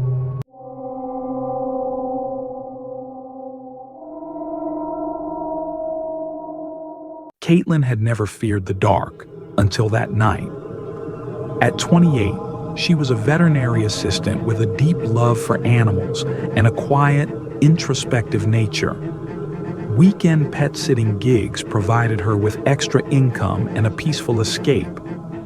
One Friday evening, she accepted a job to care for two unique pets, Casper, an elderly tabby cat, and Ringo, a vibrant macaw who had lived with his owner for over 2 decades. The client, Jeremy, was a courteous, middle-aged man who seemed genuinely affectionate toward his pets. Jeremy meticulously explained the feeding routines and cleaning tasks, emphasizing one particular instruction: do not open the master bedroom upstairs. There's nothing important in there. The house was old but well-maintained and tranquil. Occasionally, Ringo would squawk, "Daddy's home," a phrase Jeremy mentioned the parrot had picked up whenever he returned home. Caitlin felt at ease in the house, at least until nightfall. Around midnight, as Caitlin lay in the guest room, she heard a creaking sound from downstairs, like someone stepping on the wooden floor. She assumed it was Ringo moving in his cage and dismissed it, but just as she closed her eyes, Ringo's voice echoed from downstairs. "Daddy's home," he said, in a tone eerily human-like. Caitlin sat up abruptly, her heart pounding. She had seen Jeremy leave the house earlier. There was no way he had returned. Could someone else be in the house? She quietly stepped out of her room and descended the stairs in darkness, her heartbeat echoing in her ears.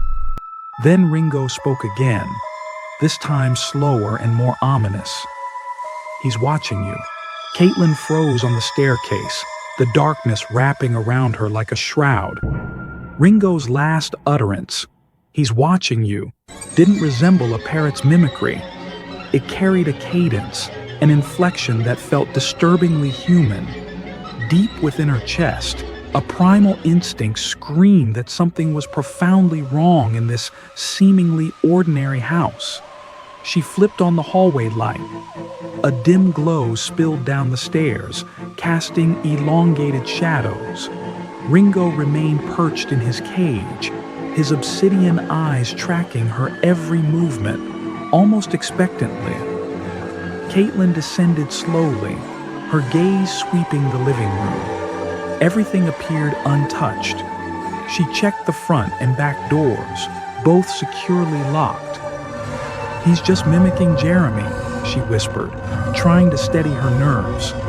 But a chilling realization struck her. Jeremy had never said, "He's watching you." How had Ringo learned that phrase? Her phone buzzed, a message from Jeremy, time-stamped at 1:12 a.m. Ringo might get noisy around midnight.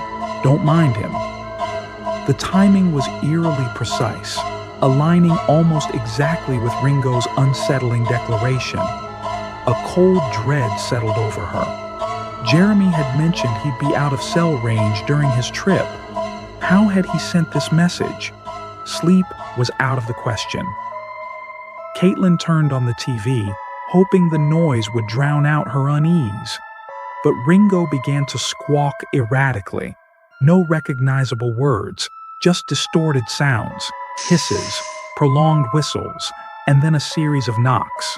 Knock, knock, knock. 3 deliberate, rhythmic taps. She muted the TV. The knocking persisted, not from Ringo's cage, but from upstairs, from the master bedroom, the one Jeremy had explicitly told her to avoid. Compelled by a mix of fear and defiance, Caitlin ascended the stairs, each step heavier than the last. She reached the door, its handle cold beneath her trembling hand. "Jeremy, is someone in there?" she called out softly. Silence.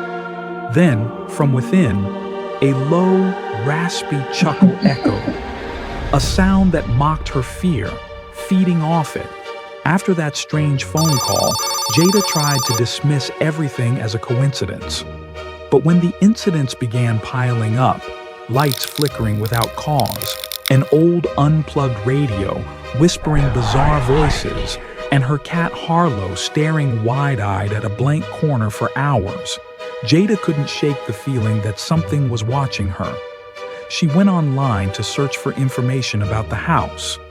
On a small forum for ghost story enthusiasts, she found a thread about a house with the same address.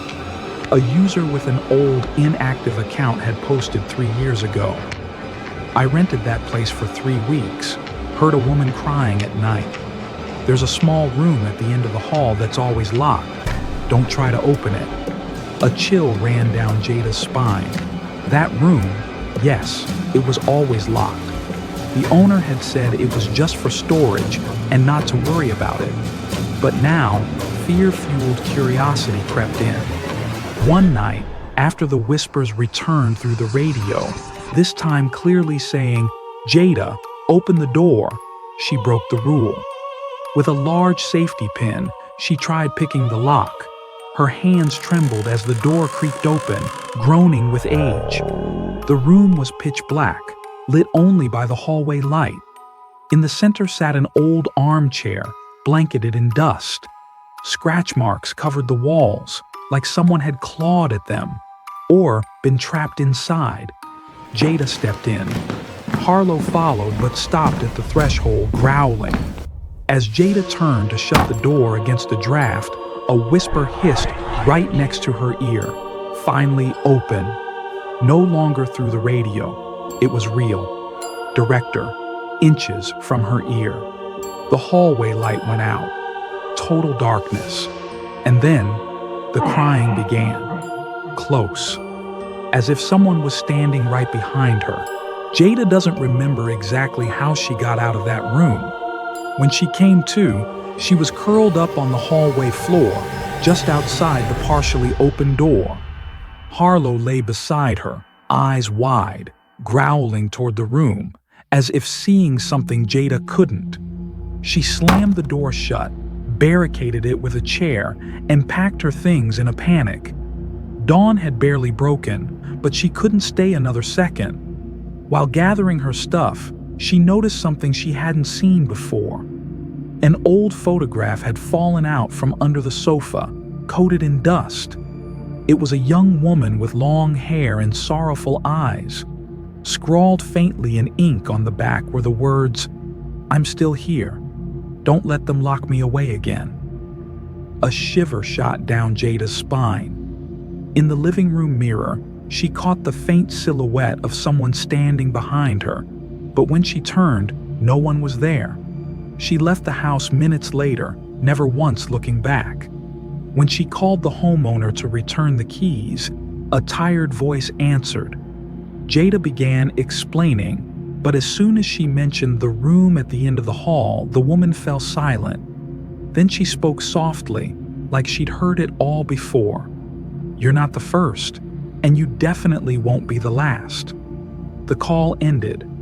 Jada moved out of town a few weeks later, but every night since, she still heard that faint radio static in her mind.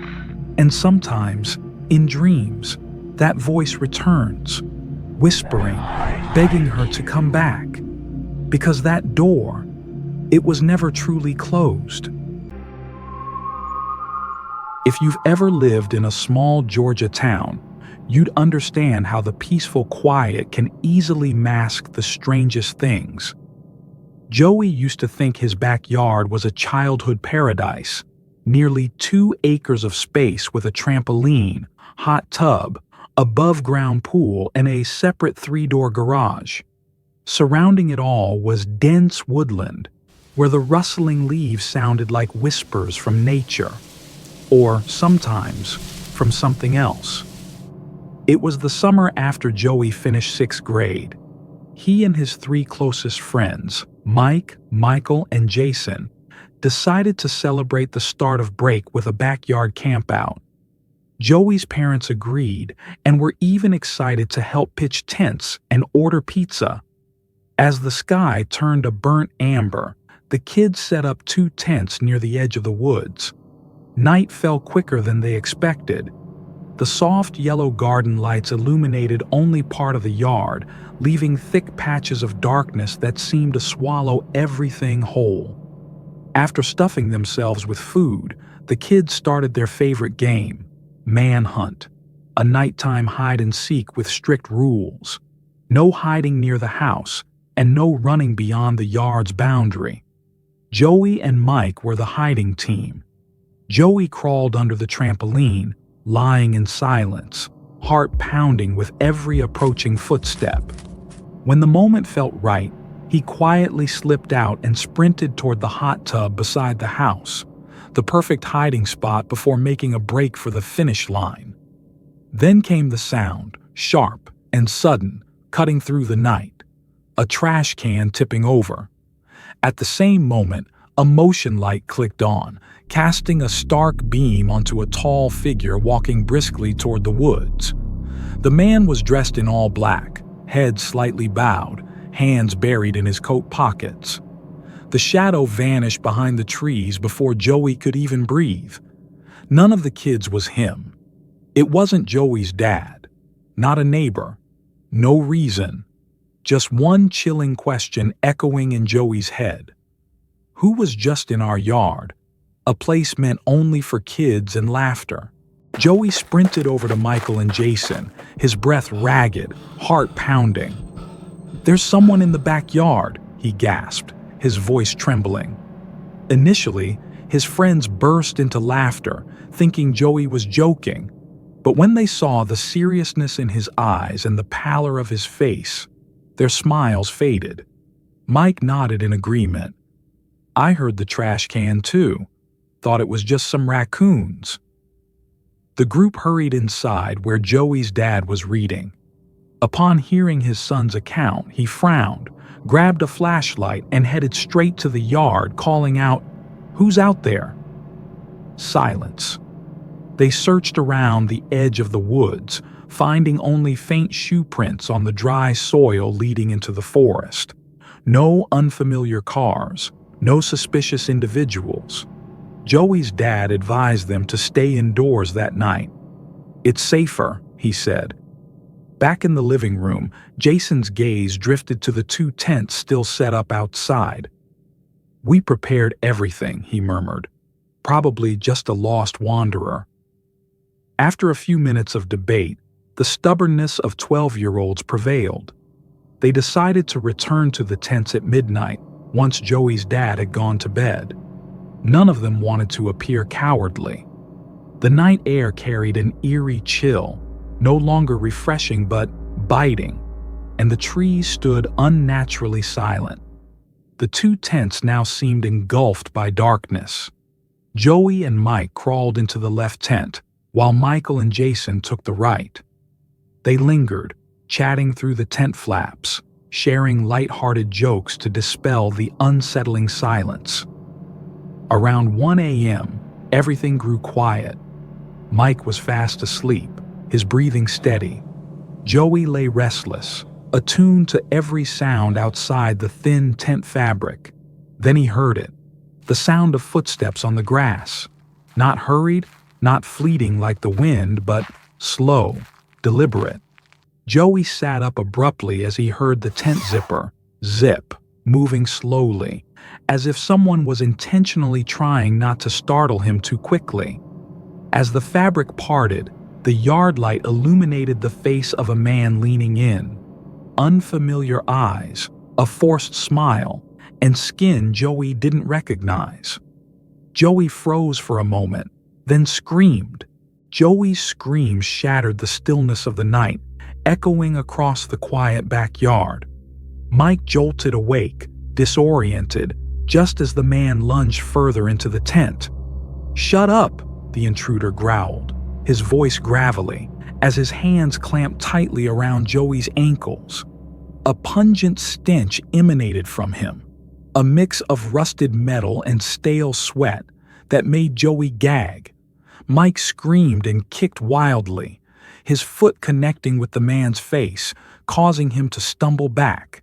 Seizing the moment, Joey scrambled out of the tent, dragging Mike with him as they sprinted toward the house. But before they could reach safety, Michael and Jason burst from the other tent, faces pale, mouths agape in silent terror. "Someone was in our tent," Jason cried, pointing with a trembling hand. "He was there before we even got in." Joey's heart pounded. One man? Two? Or had the same figure moved between tents unnoticed? The thought drained the air from his lungs, making the darkness feel even more oppressive. At that moment, the back door of the house swung open.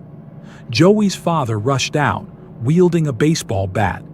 "What's going on?" he shouted. The boys ran to him, words tumbling over each other in panic. He turned, shining his flashlight toward the tents. But they were empty. No one. No trace. Only the rustling of dry leaves at the forest's edge, as if someone, or something, had just passed through. The police arrived promptly, combing through the backyard, tents, garage, and even the forest perimeter. But they found nothing. No footprints, no foreign objects, and no one captured on the front security camera. The backyard camera had been broken since the previous week. Joey's father hadn't gotten around to fixing it. Strangely, when the officers inspected the tent area, they discovered something snagged on one of the tent poles, a torn, dark piece of fabric emitting a foul odor. They bagged it for analysis but offered no promises. None of the boys slept that night. Joey couldn't shake the image of the man's face. Unfamiliar, indistinct, but those eyes. They seemed to have seen him before, and that night marked the last time they ever dared to camp out in the yard. The next day, Joey's house was unusually quiet. The once lively children were now silent, their eyes avoiding each other's gaze. Since that night, none of them dared to step into the backyard alone, especially as dusk approached. The tents remained abandoned in the corner of the yard, standing as silent witnesses to the horror that had transpired. The police found no additional evidence. The fabric scrap was sent for testing, but the results were inconclusive. It contained DNA from an unknown individual, not matching any criminal records. The incident was officially recorded as an unidentified trespassing event. Authorities speculated it might have been a homeless person or a drifter who wandered into the yard, but Joey knew better.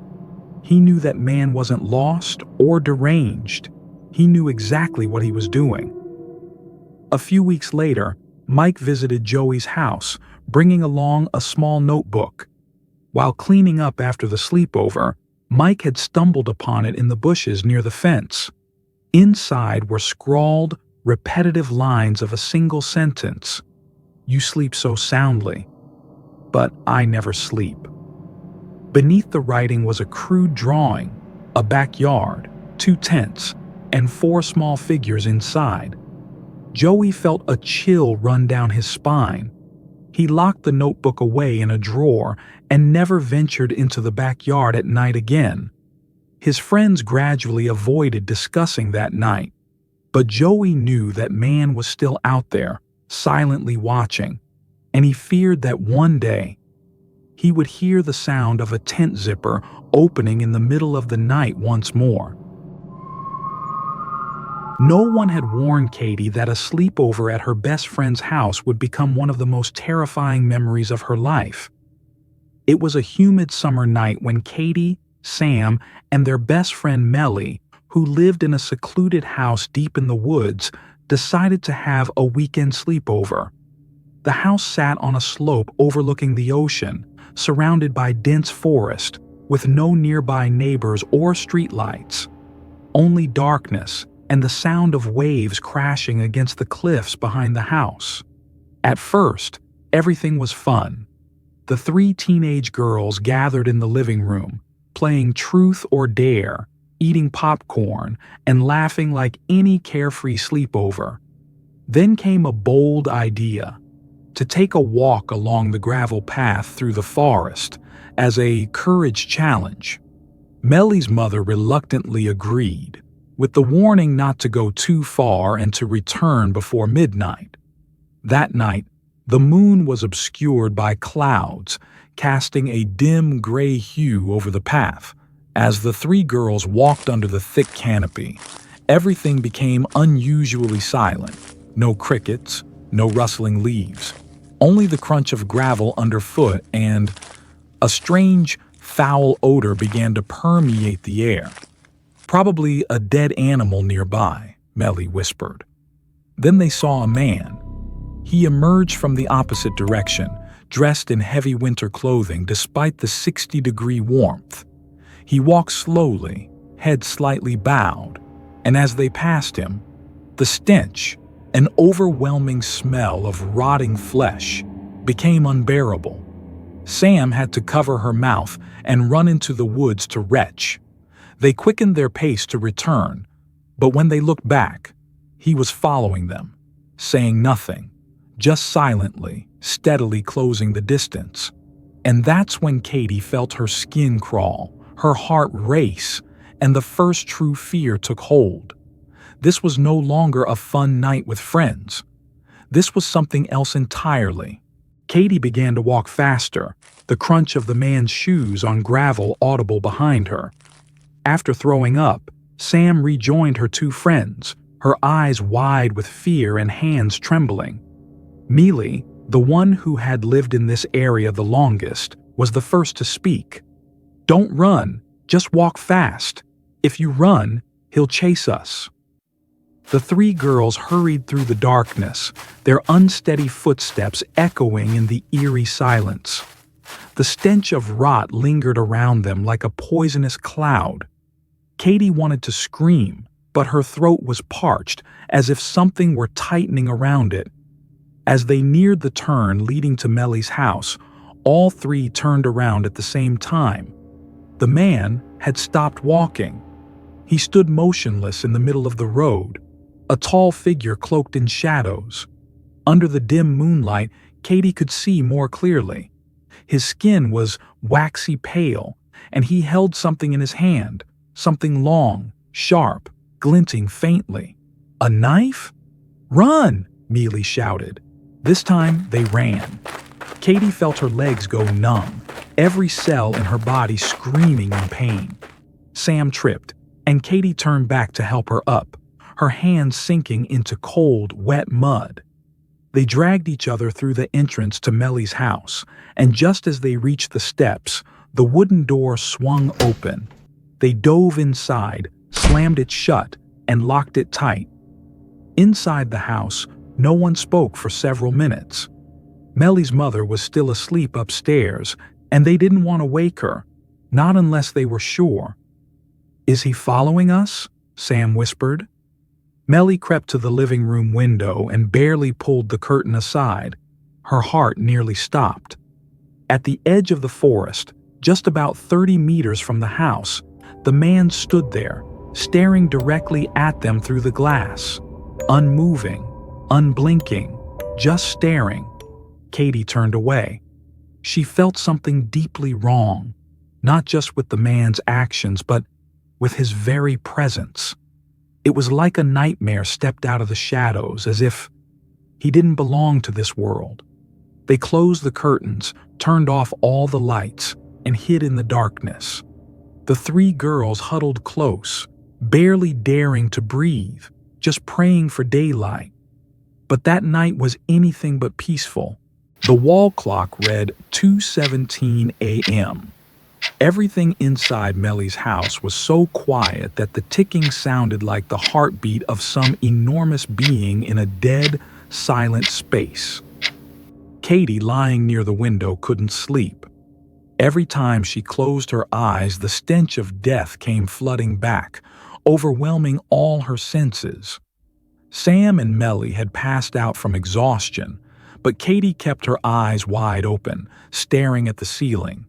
Part of her secretly hoped it was all just a hallucination caused by the earlier ghost game, the alcohol, or an overactive teenage imagination. That's when she heard the knocking. Bang! A loud thud against the back glass door. Katie shot up, her mouth open but unable to make a sound. Bang! Bang! This time, both Sam and Melly woke up. "What the hell was that?" Sam asked, her voice trembling. "The back door," Katie stammered. The banging repeated, harder each time, as if someone or something was trying to break in. Melly ran to the kitchen, which had a view of the backyard. She gently pulled back the curtain and froze. The man, it was still him, was smashing his forehead against the glass door, seemingly unfazed by pain. His forehead was smeared with blood, his eyes wide open and clouded, but he kept trying to make eye contact. In his hand, not a knife, but an animal. Katie recognized it, a dead deer, blood still dripping, its fur matted with dirt. "He's insane," Sam muttered. Not just insane. He was hunting. They rushed upstairs to wake Melly's mother. She jumped up in shock, but when she saw the girls' faces and the blood smeared on the back door, she didn't ask questions. Grabbing her phone, she immediately called the police. While waiting for them to arrive, everyone hid in the master bedroom, the door locked tight. The man no longer banged on the door, but footsteps echoed, step by step, reverberating through the house, creaking floorboards like wails from the depths of hell. Melly's mother gripped a baseball bat, eyes fixed on the doorknob. Then suddenly, everything went silent. A silence that made Katie's ears ring. A silence not of safety, but of something lurking very close. A soft creak came from the wardrobe in the room. Katie slowly turned her head and saw the closet door, slightly ajar. Katie stood frozen before the slightly open closet door. Inside, the darkness seemed to breathe, thicker and deeper than any other shadow in the room. Melly's mother raised the baseball bat, slowly stepping closer, but just as she was about to touch the handle, click. The door swung open, no one inside, just a pitch-black void with a few coats gently swaying as if something had just brushed past them. No sound, no trace. But they all felt it. Something had just left. The police arrived minutes later and searched the entire property. They found bloody footprints leading from the back door down to the cliffs overlooking the ocean. But then, the trail vanished, as if whoever it was had stepped into the sea. What remained was the dead deer, the smeared bloodstains, and a security camera feed filled with static, capturing only blurry, distorted frames at 4:53 a.m., the exact moment Katie had seen him standing in the living room. No one fully believed their story. Some said the girls had overactive imaginations. But Katie knew. It wasn't imagination. It wasn't a ghost. It wasn't a dream. It was a beast wearing human skin. Mealy was forbidden from hosting any sleepovers for the next year. Sam moved away not long after. And Katie? She never slept next to a window again. And every time she hears a knock just before dawn, her heart nearly stops. Because she knows. He's still out there. Not to kill, but to wait for next time. When the door opens again, Kelsey, 17, was a petite girl on the verge of a new chapter in her life, college. To save money and help her family, she agreed to house sit and look after Willis, the dog, for her friend's mom in a quiet residential neighborhood over the weekend. The house was spacious, with an open backyard, a still swimming pool, and especially the glass room, a favorite spot where she and her friends often relaxed and stargazed. That evening, to break the monotony of house-sitting, Kelsey invited her two best friends, Haley, tall and strong, and Sammy, sharp-witted and a bit daring, to stay the night. They brought vodka, some fast food, a few cigarettes, and an oddly giddy mood. Willis, the large, lazy dog, sprawled out in the glass room, occasionally glancing up as if tired of the girls' peals of laughter. Around midnight, as they were playing Truth or Dare, the house phone rang. An old landline the homeowner had claimed had been disconnected for years. The shrill sound stretched the air, freezing all three in place. No one said a word. The ringing stopped, then started again.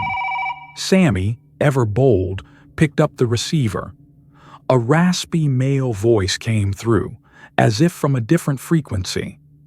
"I have the homeowner's wallet. At the gas station, 25 minutes away. Someone needs to come. Now." Chills ran down their spines. Kelsey looked at Sammy, then at Haley. No one had mentioned a missing wallet. None of them had contacted anyone. How did this man know they were in the house? Sammy tried to remain composed, politely declined, and hung up. The three silently retreated to the bedroom at the end of the hallway. Curtains drawn tight. The door locked twice. Willis clutched like a living shield. But as they tried to breathe evenly in the darkness, a chilling truth seeped through the glass walls. That night, they weren't alone. And whoever was outside might have been much closer than they thought. Time dragged heavily in the cramped bedroom. The three girls huddled together on the bed, their whispers fading into silence. Even though the door was locked tight and the curtains drawn, the feeling of being watched seeped through every crack, every creak of the wooden floorboards. Willis lay at the foot of the bed, head lifted, ears perked. "We're just imagining things," Haley whispered, but even she, the toughest of the group, didn't believe her own words. To shake off the creeping dread, they returned to the living room and decided to watch a comedy, hoping laughter might chase away the fear. The light from the TV flickered against the large windows of the glass room, beyond which lay the empty backyard and silent pool.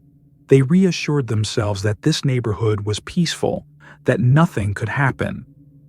At that moment, the clock struck exactly 3 a.m. Kelsey was laughing at a scene in the movie when she suddenly froze. She felt a gaze piercing through her back. Slowly, she turned her head toward the glass room. At first, there was nothing, just darkness, and the trees swaying gently in the breeze. Then Willis shot up and growled. Kelsey's heart pounded in her chest.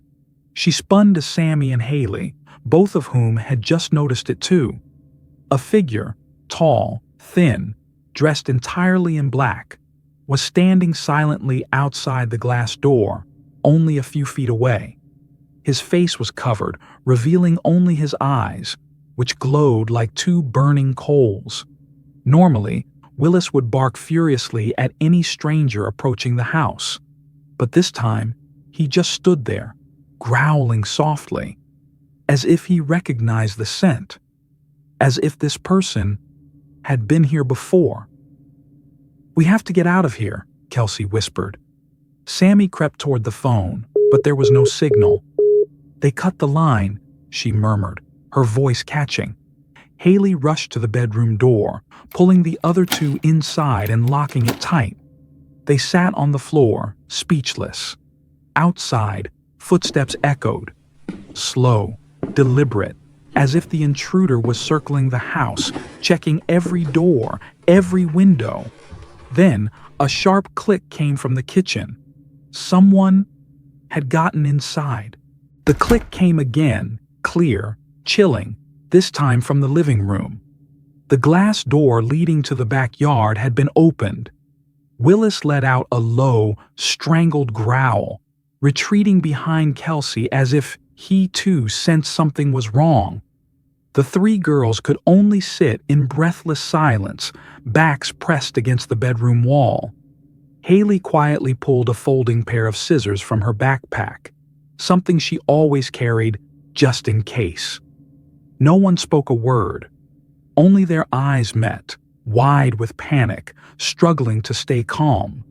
Footsteps echoed, slow, deliberate, moving from the living room into the hallway. The wooden floor creaked under someone's weight.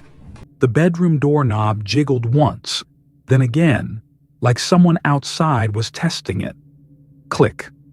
A sharp sound, but not from the door. It came from the bedroom window behind them. Kelsey turned her head. That figure, still with those icy eyes, still in the black hoodie, was there, outside the glass, staring in from a completely different angle. How could he? Kelsey didn't even finish her thought before a loud bang rang out from the front door. It didn't open, but someone was trying to break in. Willis barked for the first time, loud and furious, as if driven over the edge by the unbearable tension. The bark echoed like a siren in the dead silence, triggering a stampede of footsteps from both the hallway and outside the window. Sammy screamed. The bedroom door flew open. The man burst in like a shadow, but before he could get close, Haley swung the scissors wildly. A pained shriek rang out. It wasn't clear if she'd hit him, but it was enough to make him recoil. "Run!" Kelsey shouted. The three girls shoved open the side bedroom door, sprinting out into the backyard night. Bare feet pounded on gravel and dry grass, bleeding unnoticed. Willis followed close behind, barking non-stop. Behind them, the shatter of breaking glass rang out like the final scream of a nightmare. When they reached the nearest neighbor, over half a mile away, and banged on the door, gasping for breath, none of them could speak. They just knew. They had survived. But that thing, whatever it was still out there, and it knew every corner of that house. The police arrived within 10 minutes of the neighbor's call. They came with flashing lights, weapons drawn, sweeping through every room. The house was torn apart.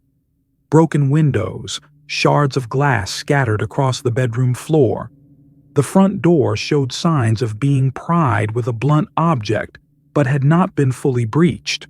The police found no one. He had vanished, as if he had never existed. Kelsey, Haley, and Sammy were taken to the station to give their statements, all in a state of shock. Kelsey whispered the details of the man's face as seen through the window. Cold blue eyes, empty, like those of a corpse. Sammy barely spoke, still trembling, her hands twisting the hem of her shirt. Haley, who had bravely fought back with the scissors, appeared the most composed, but couldn't hide her red, swollen eyes. The next day, the police discovered several footprints pressed into the damp soil behind the house. Heavy, coarse prints not belonging to any of the three girls. They also found a blood-stained fabric glove, but the blood didn't match anyone in the house. After that night, no one ever slept in that house again. The homeowner's family installed new security cameras, alarms, and fenced off the backyard. But for the three girls, no device could erase the memory of that night. Kelsey still starts awake in the middle of the night whenever she hears the windows rattle in the wind. Haley keeps a sharp object with her at all times, even while sleeping. Sammy moved in with her boyfriend and refuses to spend a single night alone, because sometimes the nightmare doesn't end when you open your eyes. It's still there, just beyond the glass, silently waiting for you to turn off the light.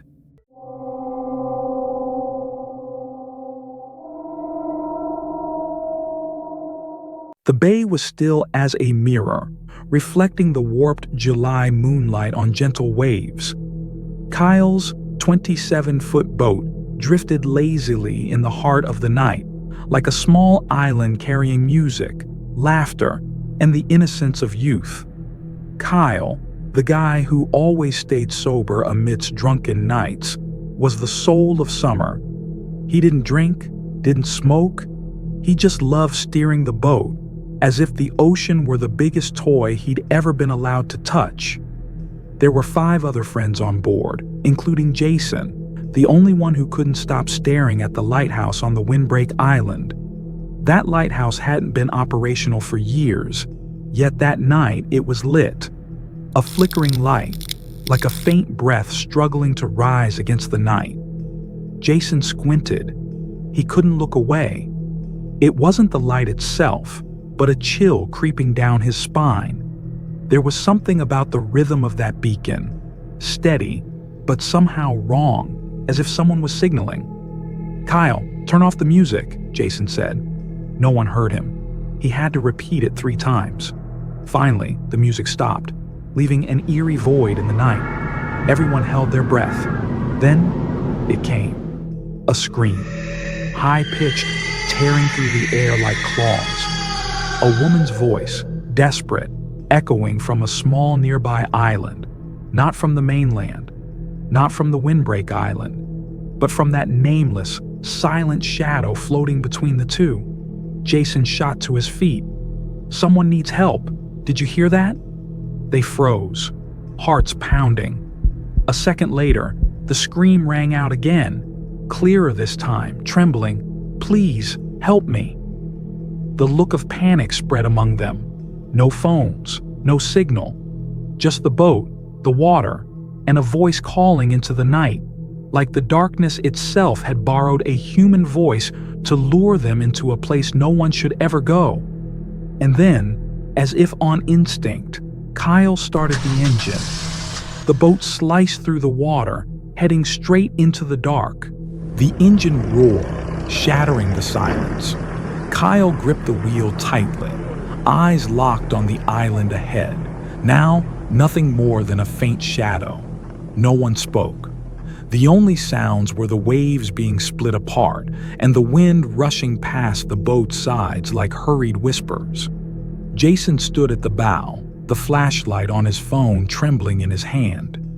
He scanned across the water, over the dense trees spilling down to the edge of the shore, but saw nothing beyond the pitch-black night. "We're close," Kyle said, voice hoarse. He dropped anchor when the boat was just a few meters from the shore, and the water here was only knee-deep. All 6 of them got off the boat. They waded through the cold mud, pants soaked at the cuffs. Jason led the way, followed closely by Kyle, then the others spread out behind, flashlights flickering. "Miss!" Jason shouted. "We're here to help!" No reply, but the woods answered with a soft hiss, as if it were listening to them. The island wasn't large. It could be circled on foot in under 10 minutes. The trees thick but not dense enough for anyone to hide if chased. They split up, each heading in a different direction, beams of light sweeping the ground, every tree root, every rock. Jason felt something was off. If she were here, they should have seen her by now. Then suddenly, a scream, sharp, brief, cut off midway, like it had been choked out. "Over there!" Kyle yelled. They all rushed toward the sound. Jason barreled through the underbrush, bare feet slashed by thorns, warm blood seeping in the cold night. He arrived with Kyle and Jake. No one was there, but the water was rippling. A wide wake was spreading, as if a boat had just sped away. The faint hum of an engine receded into the darkness. No lights, no silhouette. Jake pointed at the water. "There's a wake. Someone just left." Jason cursed. "We were baited." He called 911. The signal was weak, but it connected. He reported quickly, describing the location and situation. 20 minutes later, the patrol boat's lights swept over the island. They listened to the group's account with grave seriousness, even sending out alerts to all nearby vessels. Nothing was found. No boat was detained. No missing persons were reported. That night, only their boat remained, drifting quietly off the island shore, and 6 people haunted by one question. What did they hear, and who or what had called them there? When the Bay Patrol boat's lights pulled away, leaving behind a darkness as thick as tar, the group stood frozen, no one wanting to be the first to speak. No one looked at each other. It felt like they were all clinging to the silence, hoping it would somehow explain the unexplainable. "There's no one on the island." Kyle repeated what he had said before, but this time his voice was quieter. "We searched thoroughly." Jason nodded. That tight, twisting feeling he'd felt when he heard the scream still hadn't left him.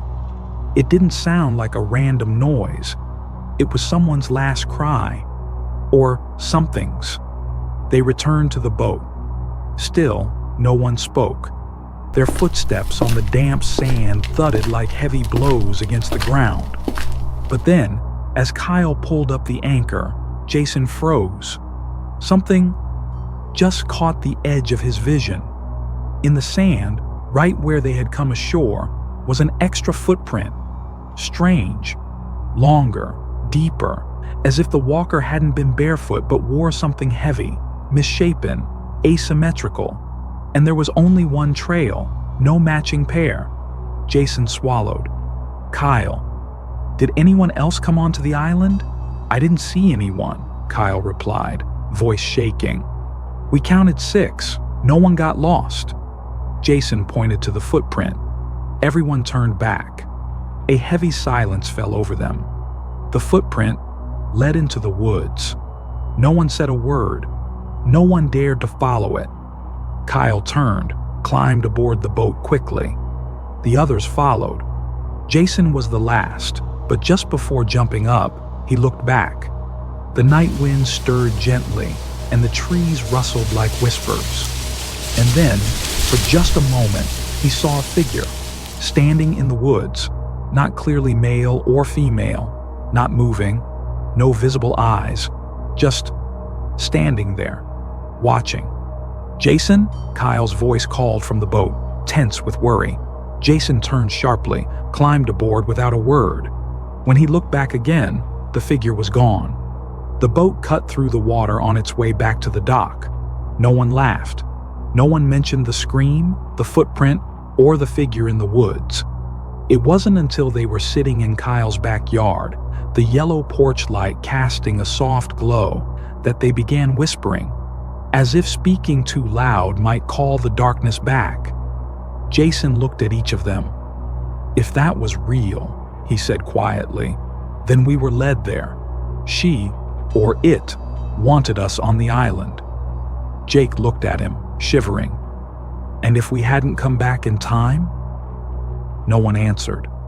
The question lingered, like a cry still echoing across the bay, never to be answered. A week after that night, Jason still hadn't slept through a single night.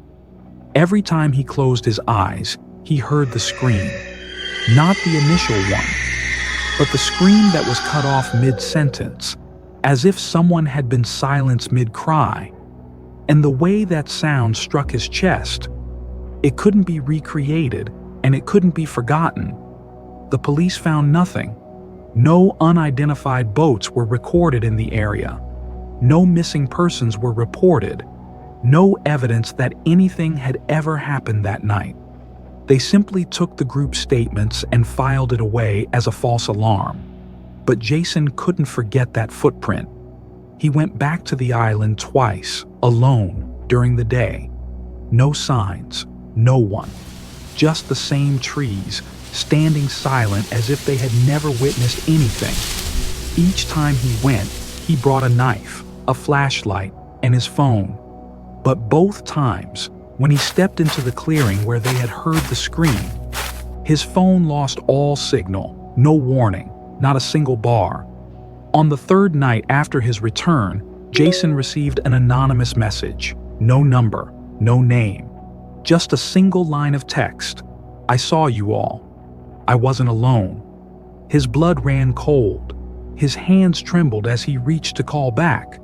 But the screen went black. The phone had suddenly powered off. After that, no one in the group ever mentioned that night again. No news. No explanations. just a growing silence between their gatherings, as if they had all stepped through a door and realized that what lay on the other side was no longer the world they once understood. Jason began closing his curtains every night, not because he was afraid of someone looking in, but because he feared some eyes were looking out from within.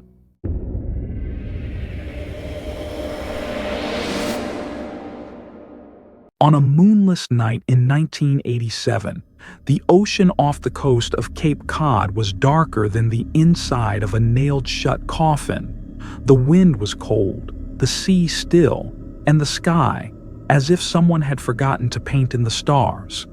Jack and Michael, two brothers as close as shadow and form, were men of the sea. For over a decade, they had piloted a 2-story, 30-plus-foot cabin cruiser, a beast of iron and rotting wood, into open waters, fishing for tuna, cod, or whatever else took the bait. That day, they were nearly 20 miles offshore. Calm waves, plenty of fish, a perfect day. After a simple dinner of dry bread and beer, they sat in the cabin playing cards, listening to the steady rhythm of waves slapping the hull, the sea's lullaby, until the lights cut out. Without warning, without a single alert, the entire electrical system died. No lights, no radio, no compass, only darkness, thick, heavy as burning plastic smoke, pouring into every corner of the boat. "It's the fuse," Jack muttered, groping for the control box in the dark. They had one old flashlight, its beam as weak as a wet match. Checking the panel, Jack found 2 main fuses blown, something nearly impossible unless someone had done it intentionally. But out here, in the middle of a peopleless ocean, who could that be? They decided not to risk turning back in the night. Both brothers locked the cabin doors and lay down, hoping daylight would bring answers. But as the night deepened, something else arrived. A sound, unclear whether wind or voice, echoed from the stern. A persistent rhythmic noise, like a moan, or a cry for help. Someone trapped in the void. Michael sat upright. "Did you hear that?" Jack nodded. Together they stepped onto the back deck, flashlight trembling in hand. They stared into the dense black, into the place where the ocean ends and something else begins. And the sound went on, as if tonight they were no longer alone. On the back deck, the sea wind howled in sharp gusts, carrying the scent of salt and something else, a metallic odor, thick and pungent like old blood. Jack aimed the flashlight toward the horizon, nothing but darkness, yet that sound, the faint moaning, like the breath of someone dying, still echoed, bouncing back from an unseen void. Michael whispered, "Maybe it's waves." Echoing off a cliff? Jack didn't answer. He knew it wasn't the waves, it wasn't the wind. And if it were an animal, why was it so rhythmic, like drawn-out breathing? They went back into the cabin, but sleep never came. Every creak of the floorboards, every soft groan of the door, hinges became the breath of someone. Something crawling around the hull. By dawn, thick tendrils of fog had rolled in, heavy as milk. When the first light touched the surface of the sea, Jack was the first to wake. He pulled Michael out to the deck. "Look!" Through the mist, a boat emerged, silent, drifting almost parallel to them. A smaller cabin boat, about 20 feet, white-painted but covered in algae and dry mud. No flag, no registration number, not a single sound. "Anyone there?" Michael shouted. No reply. They moved closer. Jack dropped anchor to keep some distance, then pulled out a handheld foghorn and gave a long blast. Silence. "You stay," Jack said, tying a rope between the 2 boats. He jumped onto the strange vessel, wobbling on the waves. The cabin door was unlocked. His hand pushed gently. The hinges groaned like a belated warning. The first thing that hit him was the stench of death. So strong, Jack immediately covered his nose. The smell of decay. The smell of something that used to be human. Inside the small cabin, the light barely reached the densest shadows. And there, hanging from a frayed rope, was the body of a man, eyes wide open, tongue protruding as if still trying to speak in his final moment. Jack stumbled back and vomited over the side. Michael didn't enter. He just stood frozen, watching his brother emerge with a look of horror he'd never seen before. No one spoke on the way back. Only after marking the coordinates and calling the Coast Guard did they finally dare to speak. In their minds, the moaning from the night still lingered, a cry from the dead, or from something that had witnessed that death. When authorities arrived, they pulled the body up, towed the boat away.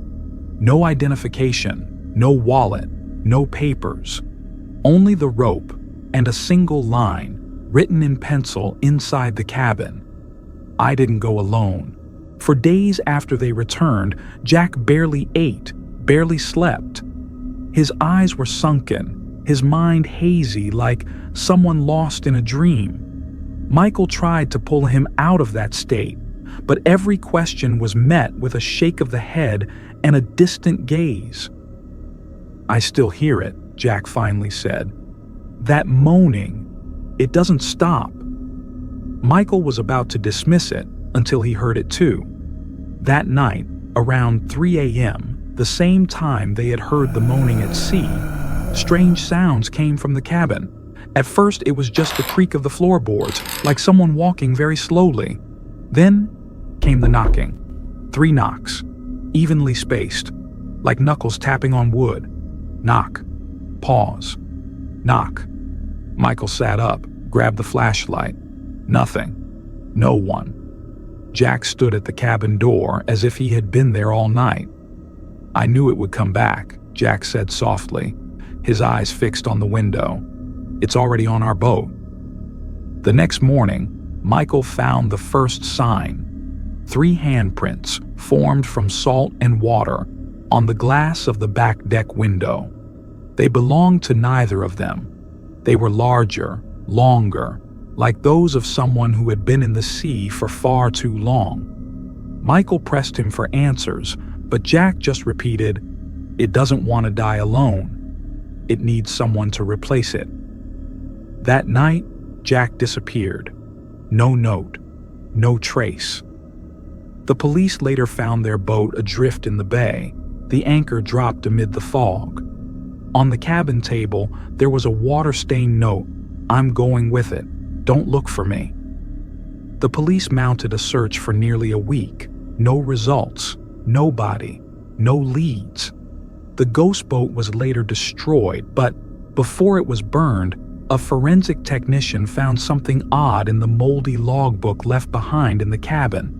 A single line scrawled again and again, like by someone unraveling into madness. "I hear him. I hear him. He hasn't left." Michael still lives in Cape Cod. He never goes to sea again. But sometimes, on moonless nights, he hears knocking, 3 steady taps from the wooden walls of his home. Michael left the sea, but the sea never left him. He sold his truck, gave up fishing, and moved deep inland, to a place where the sound of waves couldn't reach. But even in calm weather, his old wooden house would sometimes creak, like the planks of a ship in the middle of the night. Every night Michael locked the windows, barred the front door with a steel rod, and drew the curtains tight. But none of that helped him sleep, because his fear didn't come from outside. It came from within. Once, as he was about to doze off on the sofa, he heard it. That ancient sound, echoing from the depths of his subconscious. 3 knocks, evenly spaced, like the heartbeat of something no longer alive. He jolted awake, drenched in sweat, heart pounding like a drum. But there was no one at the door, Nothing but the dense night and mist as thin as the skin of a chilled corpse. The next night, he heard the moan. Not the wind, not imagination, but a familiar sound, the one that had followed him from the middle of the ocean. One September night, Michael dreamed of Jack. His brother stood in a sea of fog, eyes wide open, hand waving slowly as if underwater. His mouth didn't move, but the words rang in Michael's mind as clear as church bells. "It's your turn." Michael woke up. The house was silent. On the window pane, there were 3 handprints. Faint, long, wet, exactly like before. He knew then, he no longer needed to go to sea to hear the call, because it had found its way inside.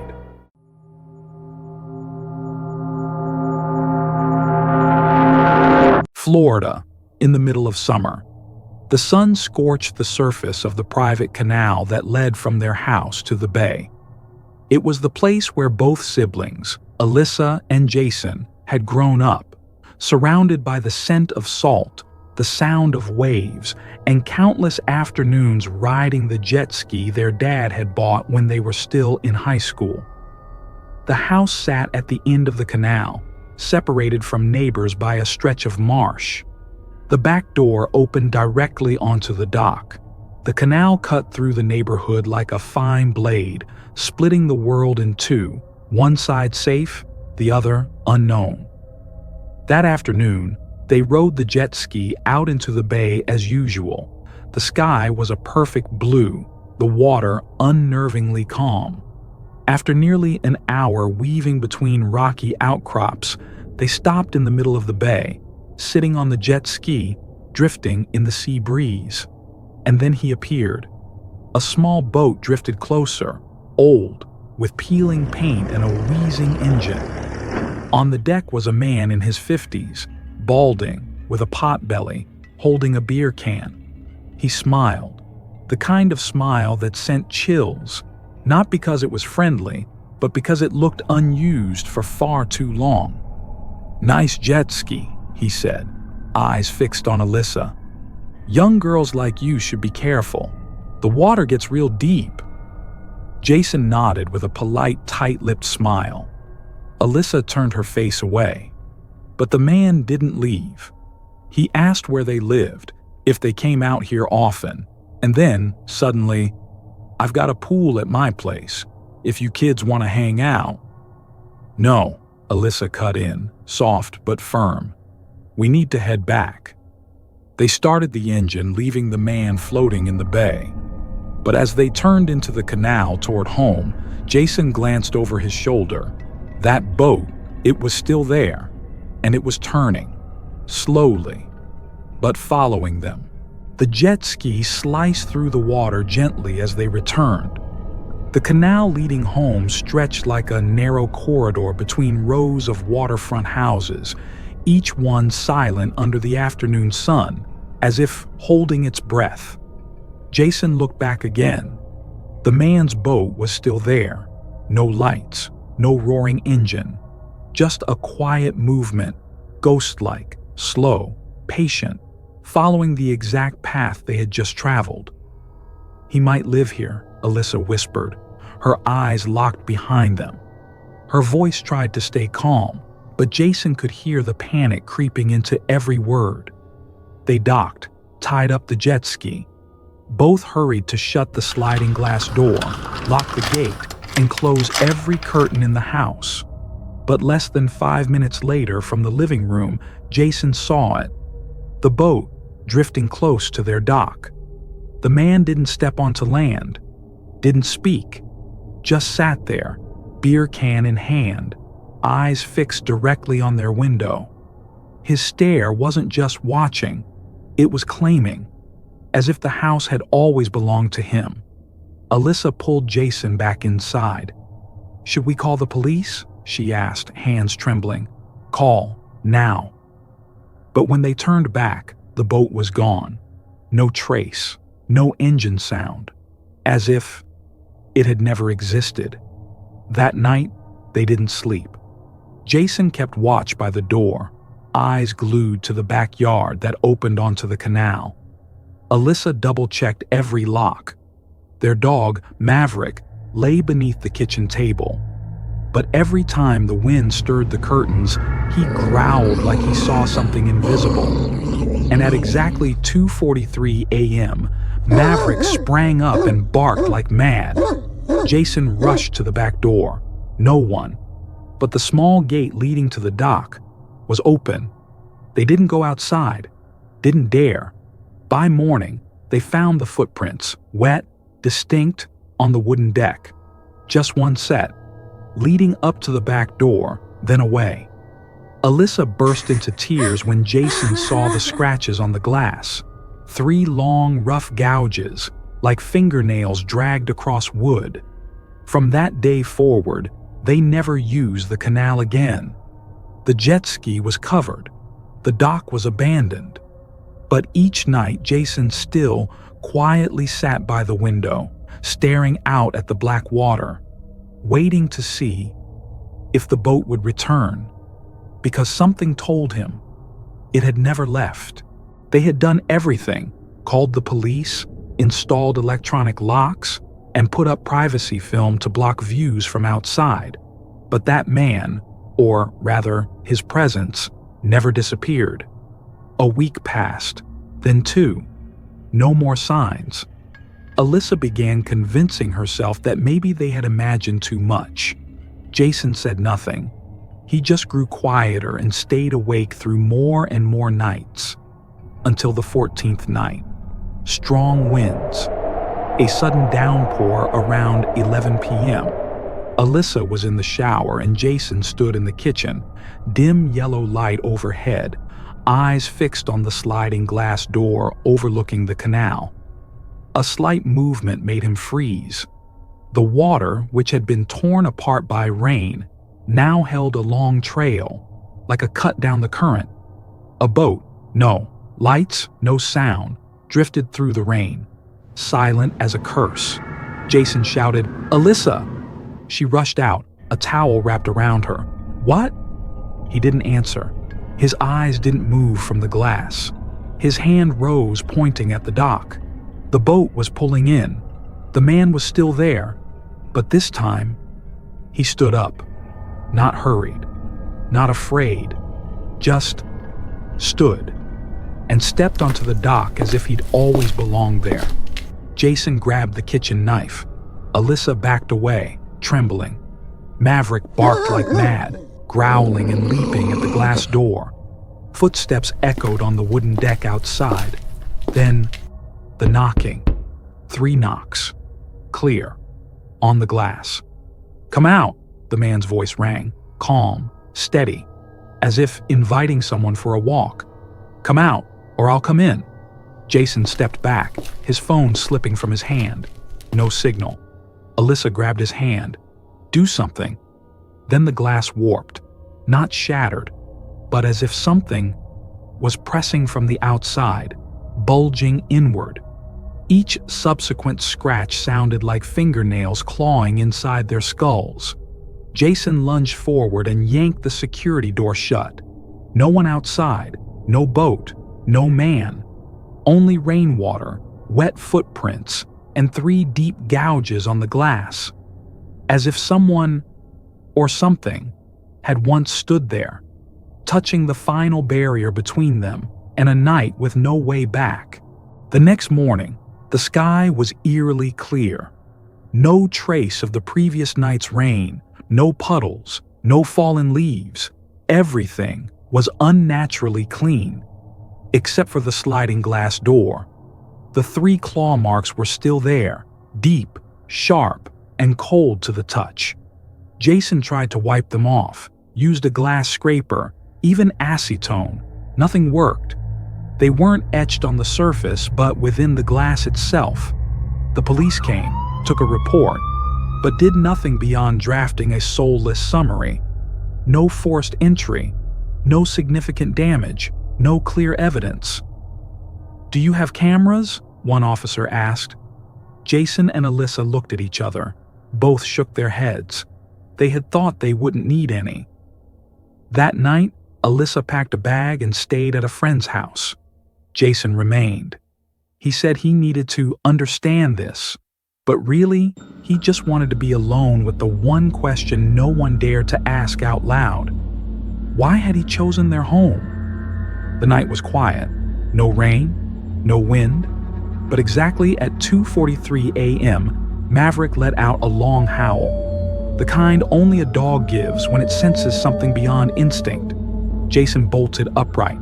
No boat, no one at the door, but beneath the doormat was a wet footprint, fresh, distinct, not from outside coming in, but from inside, going out. Jason stood frozen, because at that moment he realized the threat was no longer outside.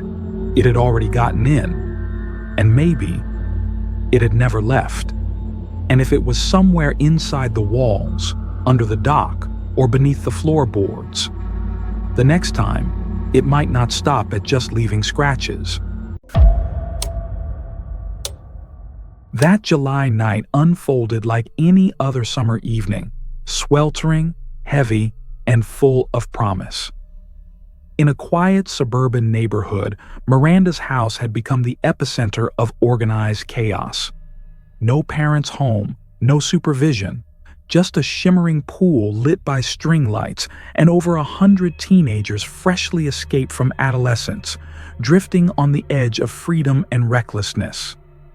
Caleb was one of the first to arrive, along with Jonah, his best friend since elementary school. They were close with Miranda, and among the few who truly understood how she orchestrated a party, everything in order, at least for the first couple of hours.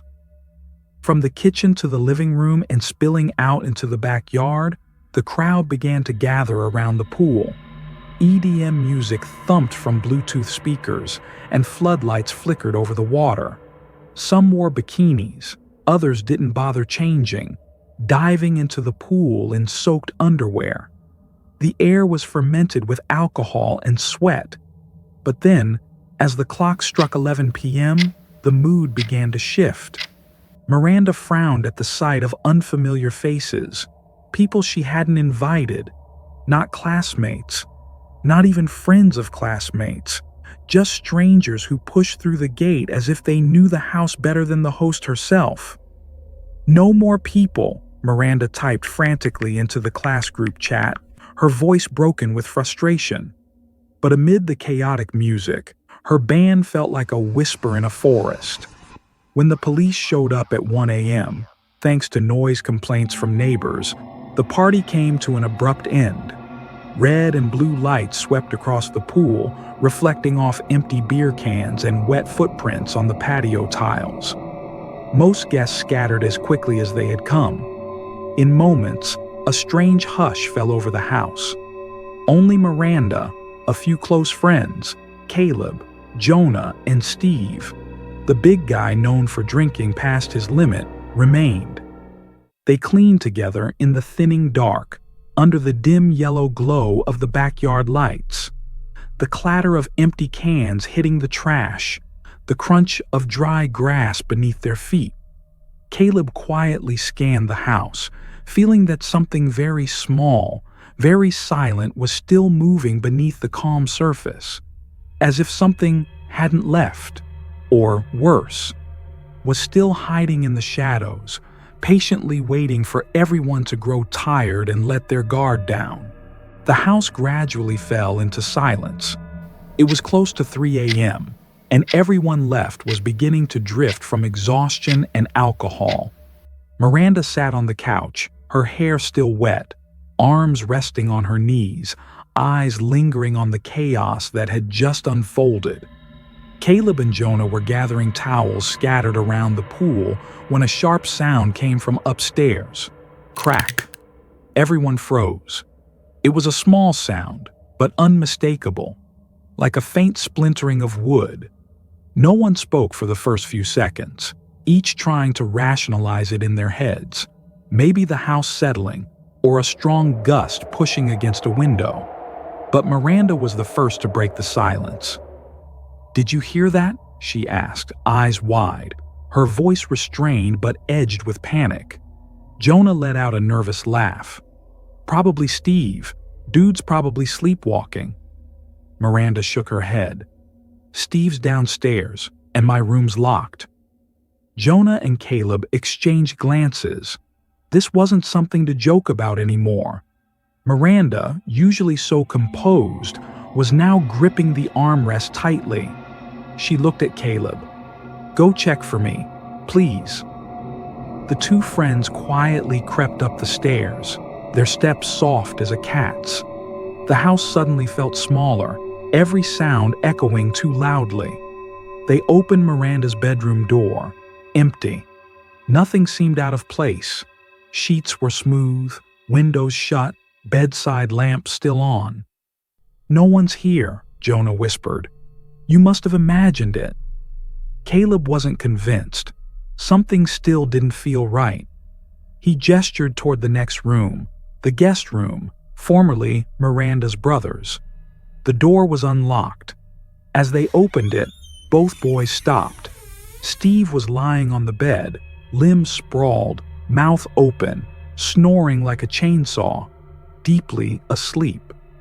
"So that's where he ended up," Jonah murmured. "Must have stumbled up here earlier without anyone noticing." Caleb didn't respond.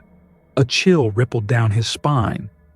If Steve had been out cold like that, then who or what had made that sound? They returned downstairs to tell Miranda. She exhaled in relief, trying to convince herself it was just her tired mind playing tricks. After a few teasing remarks, everyone settled into their sleeping spots. Miranda and her best friend Mel in her room, Jonah on the couch, Caleb in her parents' bed, too exhausted to drive home. The house fell silent again, lights off. Only the soft hum of the air conditioner and the gentle whir of the ceiling fan remained. But Caleb couldn't sleep. He lay on the bed, eyes fixed on the ceiling. That strange feeling still lingered, the sense of being watched, from somewhere, by someone. He didn't know where it was coming from. He didn't know who it was, only that it was still there, somewhere in the house, waiting. Caleb didn't know when he had drifted off, but he was jolted awake by a sound, not loud, not clear, but sharp enough to punch his heart into overdrive inside his chest. A scream. A piercing scream tore through the night, coming from Miranda's room, followed by the panicked cries of two girls. Caleb shot upright, drenched in cold sweat even though the air conditioner was still humming steadily. He bolted from the bed, bare feet hitting the cold wooden floor. Jonah had sprung from the couch too, face pale.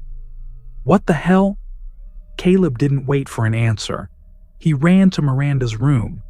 Just as his hand touched the doorknob, the door burst open, nearly hitting him in the face. Mel was the first to burst out, screaming in sheer terror.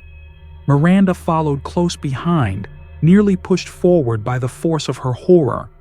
Both girls were trembling, their eyes wide with panic, staring into the darkness behind them. "There's someone in the room!" Miranda screamed, her voice cracking and catching in her throat. Caleb didn't think. He shoved the door open and stepped inside. The room was pitch dark. The bedside lamp had been turned off. Dim light from the hallway cast warped shadows across the walls. And then he saw him. In the corner of the room, opposite the bed, beyond the armchair, a man was standing. Tall, thin, completely still. Not moving, not speaking, but his eyes. Those eyes cut through the darkness, locking straight onto Caleb. Caleb's heart clenched. Part of him wanted to scream, to run. But he stood frozen, rooted to the spot. The man didn't look afraid. On the contrary, he was unnervingly calm, as if watching, studying his reaction. "Who are you?" Caleb demanded, voice trembling. No response. From behind, Jonah stormed in. But just as they braced to confront the intruder, the figure suddenly twisted and bolted. In an instant, he dashed through the rear door of the bedroom, disappearing into the dark hallway. "Chase him!" Caleb shouted, but his legs felt anchored to the floor. Footsteps echoed from the lower level. A door slammed open. Steve had woken up too, stumbling onto the staircase, dazed.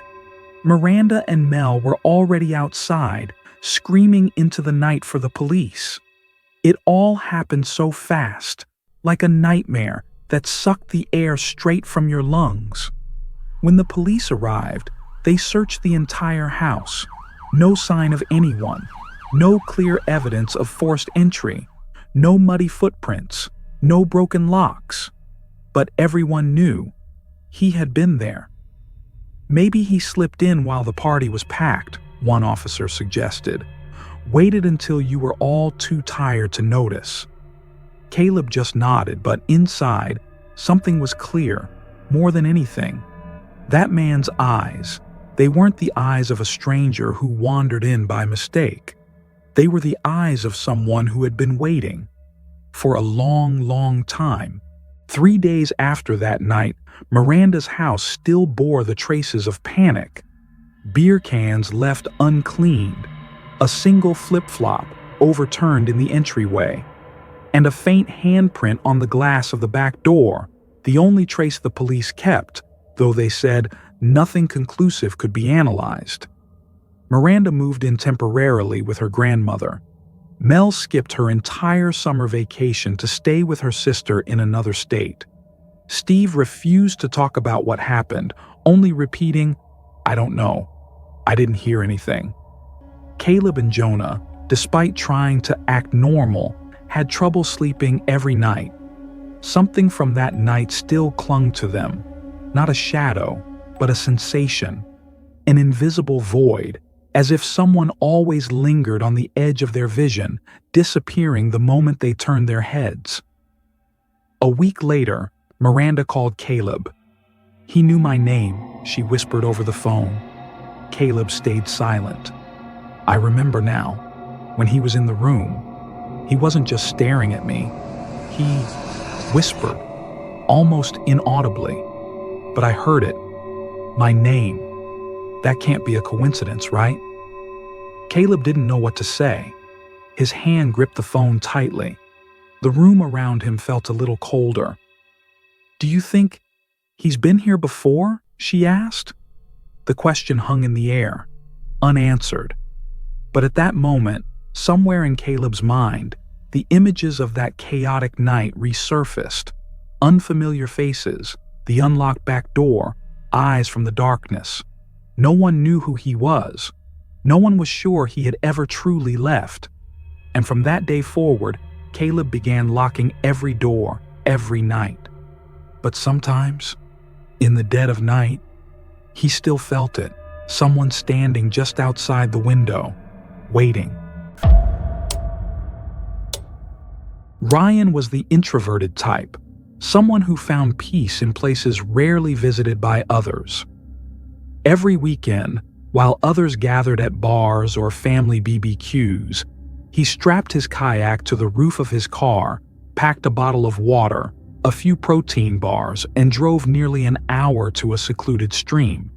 There was no cell service there, no traffic noise, only bird song, wind whispering through leaves, and crystal clear water flowing quietly beneath a canopy of dense trees. Ryan loved the spot for one reason only. No one else knew about it. But that weekend was different. Just as he parked in the familiar clearing by the trailhead, a beat-up silver sedan turned into the lot. The man inside, middle-aged, wearing a wrinkled denim shirt, glanced at him through the windshield before stepping out, stretching like he was claiming the space. Ryan gave a polite nod and began tying down the kayak, not interested in conversation. But the man approached, stopping right by the water's edge. "Beautiful day, huh?" he said, with a smile that didn't reach his lips. "Yeah," Ryan replied. "Nice and quiet." The man asked where he was from. Ryan lied, saying he was just a tourist passing through. Something instinctive warned him not to admit he was local. After a few awkward exchanges, Ryan paddled off.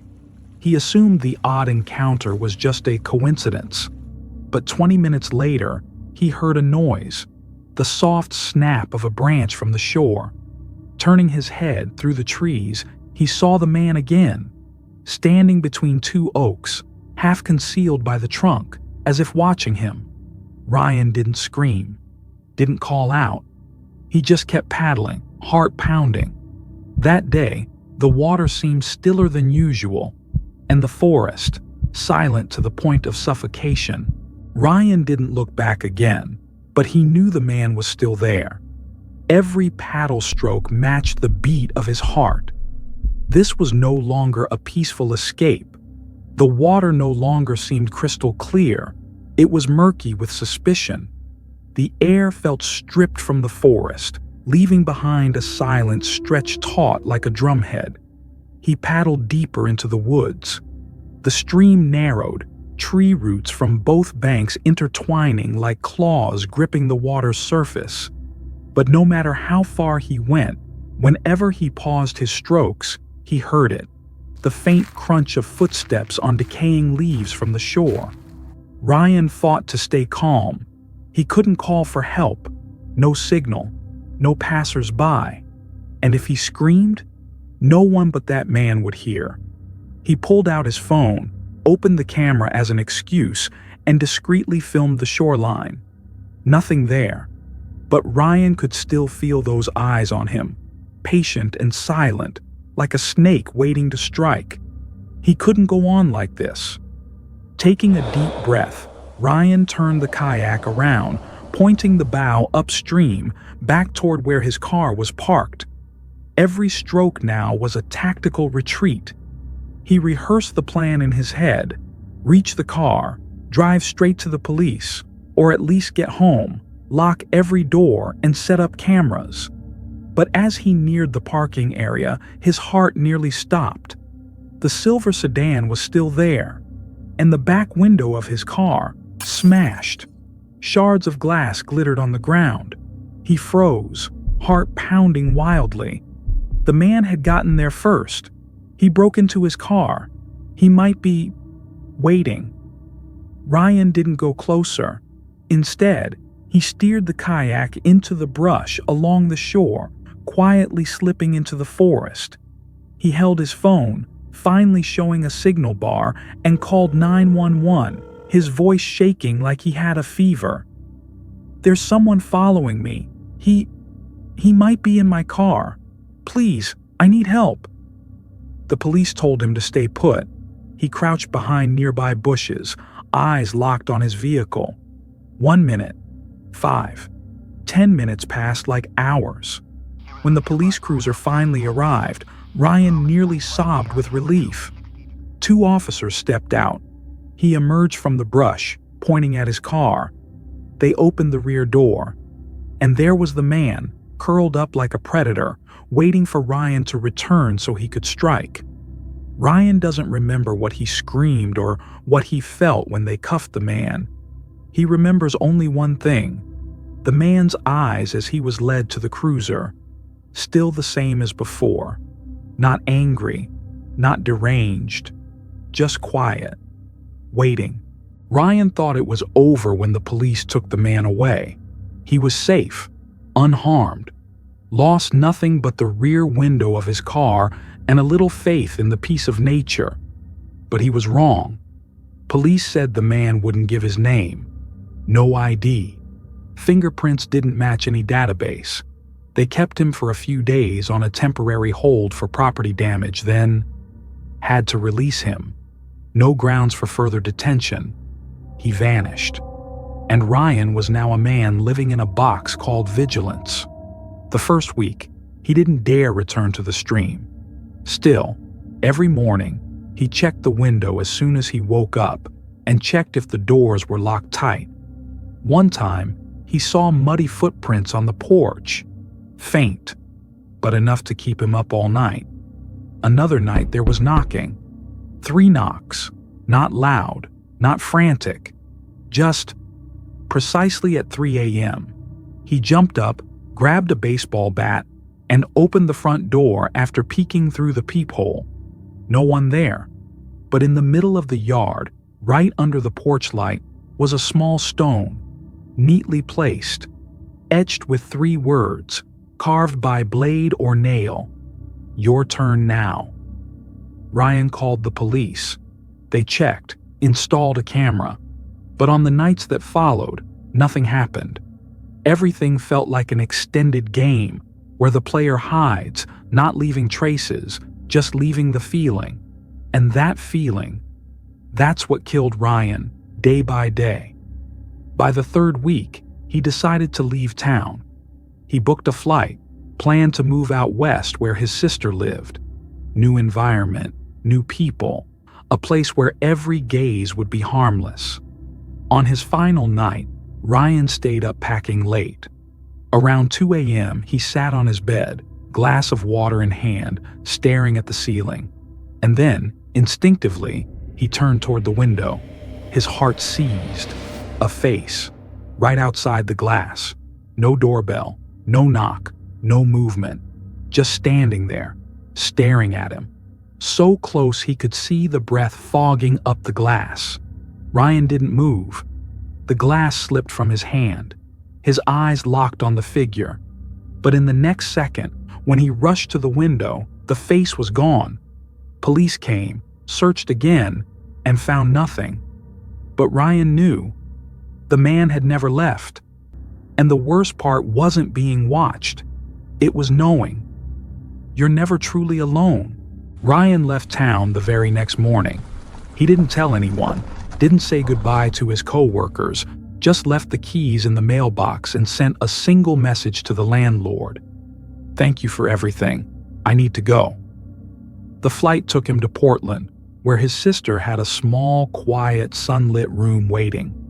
They say this city is a haven for dreamers, artists, poets, and people who like to be alone. Ryan hoped to disappear into that crowd, just another shadow in a strange world. He started over, morning walks, coffee from the corner shop, learning to work remotely. Everything slowly fell into place. No more knocking in the night. No more eyes behind the glass. Time passed, and it seemed the man had truly vanished.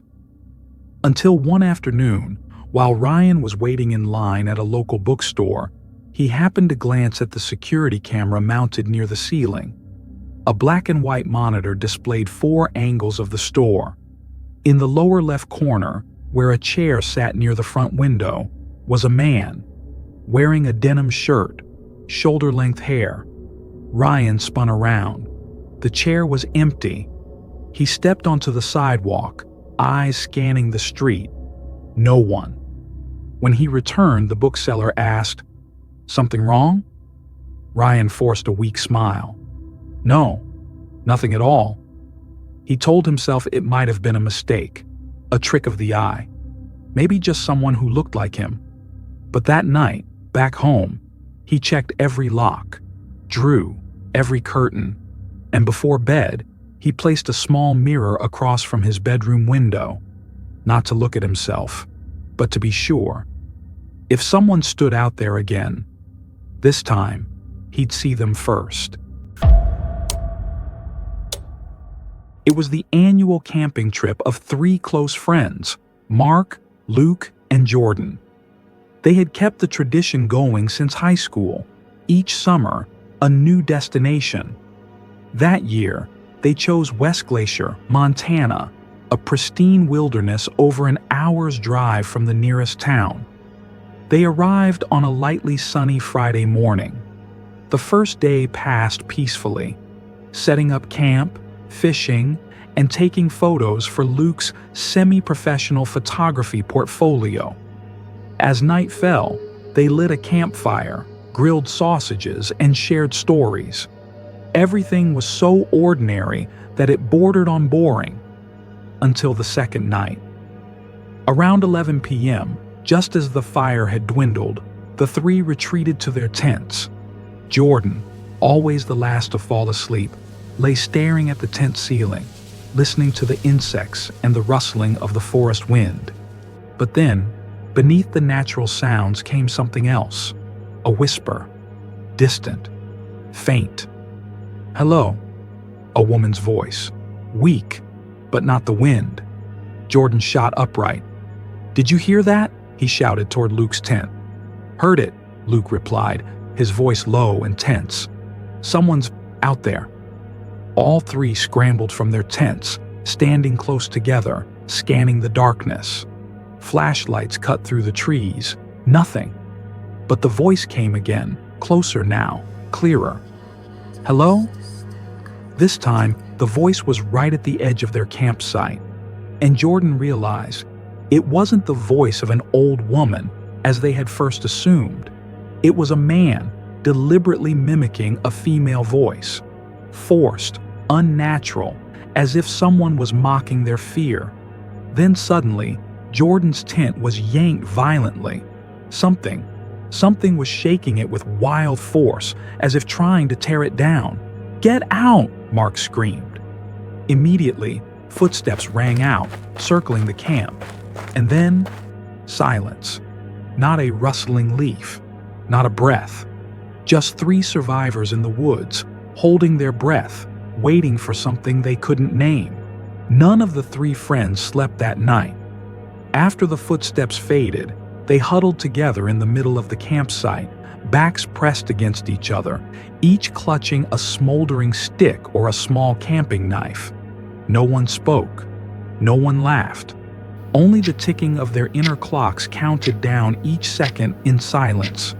Jordan trembled, not from the cold, but from the way his tent had been yanked, as if a madman had tried to drag him out from his shelter. There was no way this was just a prank. They didn't dare leave in the middle of the night. The forest path was dangerous, and their car was over 2 kilometers from the camp. After a brief, tense discussion, they all decided to stay in one tent, taking turns standing watch until morning. Mark took the first shift. The other two curled up in sleeping bags, eyes wide open. But exhaustion soon swallowed them. By the time it was Luke's turn to keep watch, dawn was already breaking. When the sun rose, it felt like they were waking from a nightmare. They said nothing, just quietly packed up their gear. Though none of them were hurt and nothing was stolen, they all carried the same heavy feeling that they had just escaped something more dangerous than any wild animal. On the way home, Luke checked his camera. He always reviewed his photos after every trip. The first images were as expected: landscapes, sunsets, Mark holding a fish, Jordan tending the fire. But as he scrolled to the end of the memory card, he froze. There were 3 photos that no one remembered taking. The first, an overhead shot of the camp. Firelight glowed faintly between the trees, all 3 tents clearly visible. None of them had ever left the campsite to get that angle. The second, a close-up of Jordan's tent. From the outside, the camera pointed directly at the slightly unzipped entrance, taken by someone standing just outside, trying to peer in. The third, inside the tent. The dim light captured the 3 of them sleeping, huddled close. The photo was taken from the left corner, meaning the photographer had been inside the tent, at night, with them. Luke said nothing. He simply handed the camera to Mark and Jordan. When they saw the photos, both froze. None of them remembered unzipping the tent. None had noticed anyone come in. And the worst part, all 3 photos had been taken after the footsteps stopped, which meant that while they thought they were safe, someone was still at the camp and had been very, very close. The 3 of them sat silently in the car, the roar of the engine like background noise drowning out the storm of panic still swirling inside. Jordan stared out the window, arms wrapped around his head, lips pressed so tight they'd turned pale. Mark held the steering wheel, but his eyes stared blankly ahead, hollow, as if he'd lost something greater than reason itself. Luke still had the camera on his lap. His fingers trembled as he scrolled through each photo, as if trying to peel away each layer of darkness clinging to their memories of the night before. "Someone got into the tent," Jordan said, voice choked. "The moment we thought we were safest, that's when it was closest." "No," Luke whispered. "Not someone, something. It wasn't human." Mark slammed the brakes. The car skidded slightly on the winding forest dirt road. All three fell silent. In that moment, the woods swallowed all sound again. No birdsong, no wind. Just the sharp idle of the engine, like it had shattered some quiet ritual still unfolding unseen. He didn't take anything," Mark said, eyes bloodshot. "Didn't steal, didn't hurt us. Just stood there, taking pictures. Why?" Luke took a deep breath, opened the glove compartment, and pulled out an old map. "Last night, when we set up camp, remember that round mound of dirt? I thought it was just a hill. But when I looked at the photos again," he handed his phone to his friends. "The photo was taken at dusk, when Mark was pitching the tent. In the frame, just a few meters from camp, there was a pile of stones stacked atop one another, covered in moss and dead leaves, looking almost like an altar." "What do you think?" Jordan swallowed hard. "Not a homeless guy," Luke said. "Not a hunter. Not a prank." Mark slowly nodded. "Then what?" Luke stared out at the forest, his eyes no longer ordinary. "A ritual, a warning, or maybe just a game. But we're not the ones playing it. We're the target." All three looked again at the final photo, the one taken inside the tent. In the shot, behind the three sleeping bodies in the far shadow near the tent wall, there was a faint blur. If you zoomed in, you could just make out part of a hand, unnaturally long, fingers thin like dry twigs. And beneath the darkness, a pair of eyes, not reflecting light, not human eyes. Eyes of something that had never known the sun. None of the three ever returned to West Glacier. That trip marked the end of their 7-year camping tradition. They never spoke of it again, never shared the story, never told anyone. They deleted all the photos from the camera, but Luke kept one. The one taken inside the tent. The photo wasn't sharp, but every time he looked at it, he was drawn into the shadowed area in the back, where a faint figure lingered and eyes that never reflected light. Eyes that only revealed themselves if he stared long enough, as if they were waiting for him to notice. 2 months later, Jordan moved. He relocated to a modern apartment complex, one with 24/7 security and hallways that stayed brightly lit through the night. But every night before bed, he would pull the curtains tight and place a chair against the door, a habit he could never quite explain. Mark gave up photography, though once the kind of person who documented everything. Now his phone held no pictures at all, just the default wallpaper. When asked, he simply said, "I don't want to keep anything, if that thing can look back at me." Luke was the only one who dared to study the photo one last time. He zoomed in on every corner, adjusted every shadow. In the third frame, buried in the darkness, he found something he'd missed before, a faint scratch on the tent fabric, near where the eyes had been, as if someone's fingernail had lightly scraped across it. No one was hurt, no one disappeared, but something from that night had followed them. Not a killer, not a ghost, just a presence, thin as breath, deep as the old woods. And it knew. They had seen it.